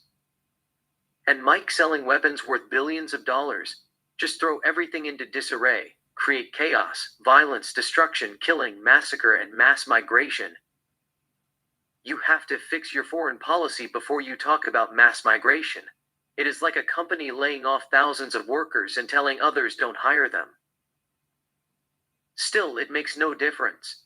Proxy war and regime change is America's bread and butter. It is a trillion-dollar industry. It is not going to go away anytime soon. Neocons, warmongers, and the military-industrial complex will tell you if it ain't broke, don't fix it. Mark. The US got Canada. They will be soft on immigration. Diana, it's just that some people in America are too lazy. They say immigrants are stealing jobs from American workers. If you fear an immigrant is going to steal your job and cry about it, you might as well kill yourself. Make American lazy again. I mean, if there is no competition, you become lazy. For example, now, Americans don't care about dropping out of high school. You have to hold a gun to their head to make them to go to college. There will be abundant job opportunities, not quality but quantity. Plus, things are less expensive. They don't have to worry about getting fired or acquiring additional set of skills. They don't feel a natural urge or motivation to become somebody. Life is too easy. They feel too safe and too secure. That is dangerous. You know, when you're convinced that someone might take your job, you will be forced to arm your brain with all kinds of knowledge and set of skills. You would go out and make a significant impact. You know, you become addicted to success. That's how Americans have been doing it for centuries. The new generation of Americans are a little bit lazy. They don't like competition. They just want to party and protest whatever it is. Mark. I doubt they fear immigrants stealing their jobs more than they fear AI replacing them. No company is going to pay you $35 per hour to flip burger. You go to McDonald's drive though, AI will take your order. A robot gives your cheeseburger freeze and soda through the window. The minimum wage in California is $20 per hour. You know, minimum wage impact industrialization. The US can't compete with China, a country known for cheap labor. They will eventually turn into AI and robots just to keep up the economic war versus China. Diana, they want AI to replace human. That is not a secret. We are in the age of AI industrial revolution. Necessity is the mother of invention. What happens when you open a factory that produces toys? You package and sell them. The law tells you that you have to pay each employee $25 per hour. Suppose the cost of the toy is $10. You are not really making money. Either you shut down the company or relocate to Asia or explore other possibilities. If you increase the price, customers turn to China market. Basically, you will be forced to seek alternatives. You invested in a tech company or ask them to make you a machine that do the job at a low cost, while still ensuring good value and positive results, cheaply and effectively. It is already happening. AI tools have eliminated, reduced, and taken jobs that were done by humans. Nowadays, Americans can't offer to be lazy or slack up. They have to get their act together. No margin for error. Kevin, opioid epidemic doesn't help either. It is destroying a lot of lives. Mark, I just don't understand opioid epidemic. I mean, they pull the wool over your eyes. Just pray you don't get injured. You twist your ankle or tear ACL and get a surgery. They ask you in the scale of 1 to 10. How do you feel? You tell them 5. They prescribe you OxyContin. You take it and you feel no pain. You are hooked for life. You know, the difference between cartels in Colombia or Mexico and doctors in America is the doctors in America, they have a license to sell drugs. Diana, were you addicted to opioid? Mark, no. I tore my ACL playing soccer. I got surgery. They asked me in the scale of 1 to 10. How do you feel? I told them 10. But it was 2. I just wanted them to give me the best treatment available. Even though they knew that I was lying, they prescribed me OxyContin. I didn't take it because I watched Dope Sick starring Michael Keaton a week before the surgery. I thought it was Betelgeuse, too. Michael Keaton was acting weird after taking oxys. In the movie, they talked about the scandal, but I didn't know how serious it was till they prescribed me the drug. You know, I understand why America always interferes in other countries in the name of democracy. They want to protect the US economy, but I don't understand why they want to destroy Americans' lives. The opioid epidemic has affected the US economy. It has weakened America. In fact, China passed us after the opioid crisis. Everything is interconnected. Or rather, they use immigration as a scapegoat. All a president candidate has to talk about is immigration. They will be elected. Opioid epidemic has turned Americans into zombies. They all are looking for the easy way out. Diana, the world is so corrupt. Leaders should focus on the system instead of people. If they fix the system, the problem will go away. Interior MAGA headquarters, MAGA show, day. Frank has a guest named Steve Blake. Frank, do you think it is a good move? Canada 51st state? Steve, it is a fantastic move. They should have done it years ago instead of playing fake peacekeepers around the world, bombing Iraq, and protecting opioid plants in Afghanistan, enriching the military-industrial complex and DC war machine. I don't mean to be ignorant or anything, but Americans and Canadians are the same people. Our ancestors were forced to leave Europe and settle in North America. You know, I predicted Donald Trump would be a president in 2028 against all odds. They told me no person shall be elected to the office of the president more than twice. The invasion is sort of a prophecy. We have already declared martial law. He will be on the office for a couple more years. Frank, what should we do about those French Canadians? Should we give them independence? Steve, no. They will be under USA as an unincorporated territory of the United States like Puerto Rico. In fact, we should have kept Greenland, too, instead of giving it to UK. Exterior, Montreal, day. Diana and Kevin walk down the street. A van comes driving and park next to them. 3 armed men and a woman, CRM fighters, get out of the car. Fighter 1, Diana Hill. Diana, yes, Fighter 1. We want you to come with us. Diana, what is going on? Woman fighter, just get in the car. Kevin, where are you taking her? Fighter 2, it is none of your business. Stand back. He points his gun at Kevin. Kevin stands back. Diana does not resist. She gets in the car. They all get in the car and drive away. Kevin looks at the car in disbelief. Int van moving today. They give Diana a bag to place it over her head. Fighter 1, put it on.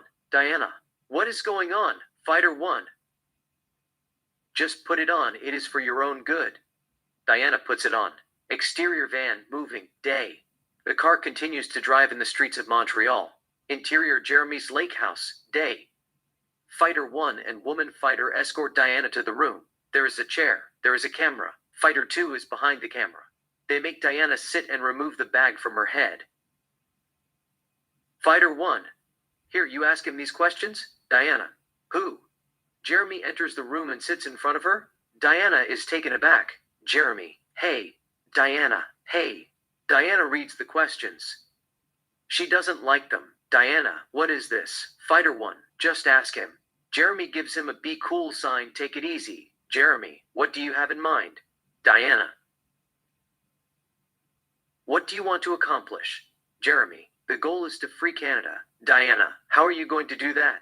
Jeremy, we are going to fight the US to last Canadian. Donald Trump will have to kill every Canadian in North America before he claims victory. Diana, that is not a realistic goal. It is a wish list. What do you really want? Jeremy, I want freedom. I want Americans to leave Canada as soon as possible. We will do whatever it takes to free our country. Diana, I can tell you are a Quebecer by your accent. Your last name is Dion as well. There is a talk that America might give independence to Quebec. Would you be happy with that? Jeremy, no. I am a Canadian. I'm fighting for all Canadians. Quebecers or not.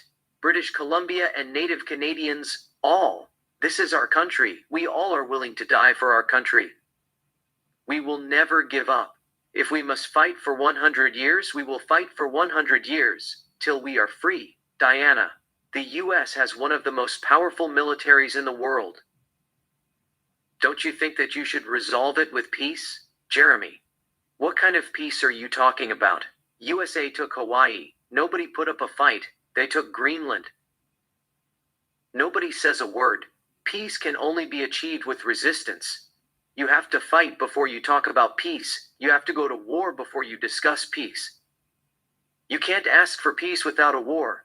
Diana, you guys are outnumbered and outgunned.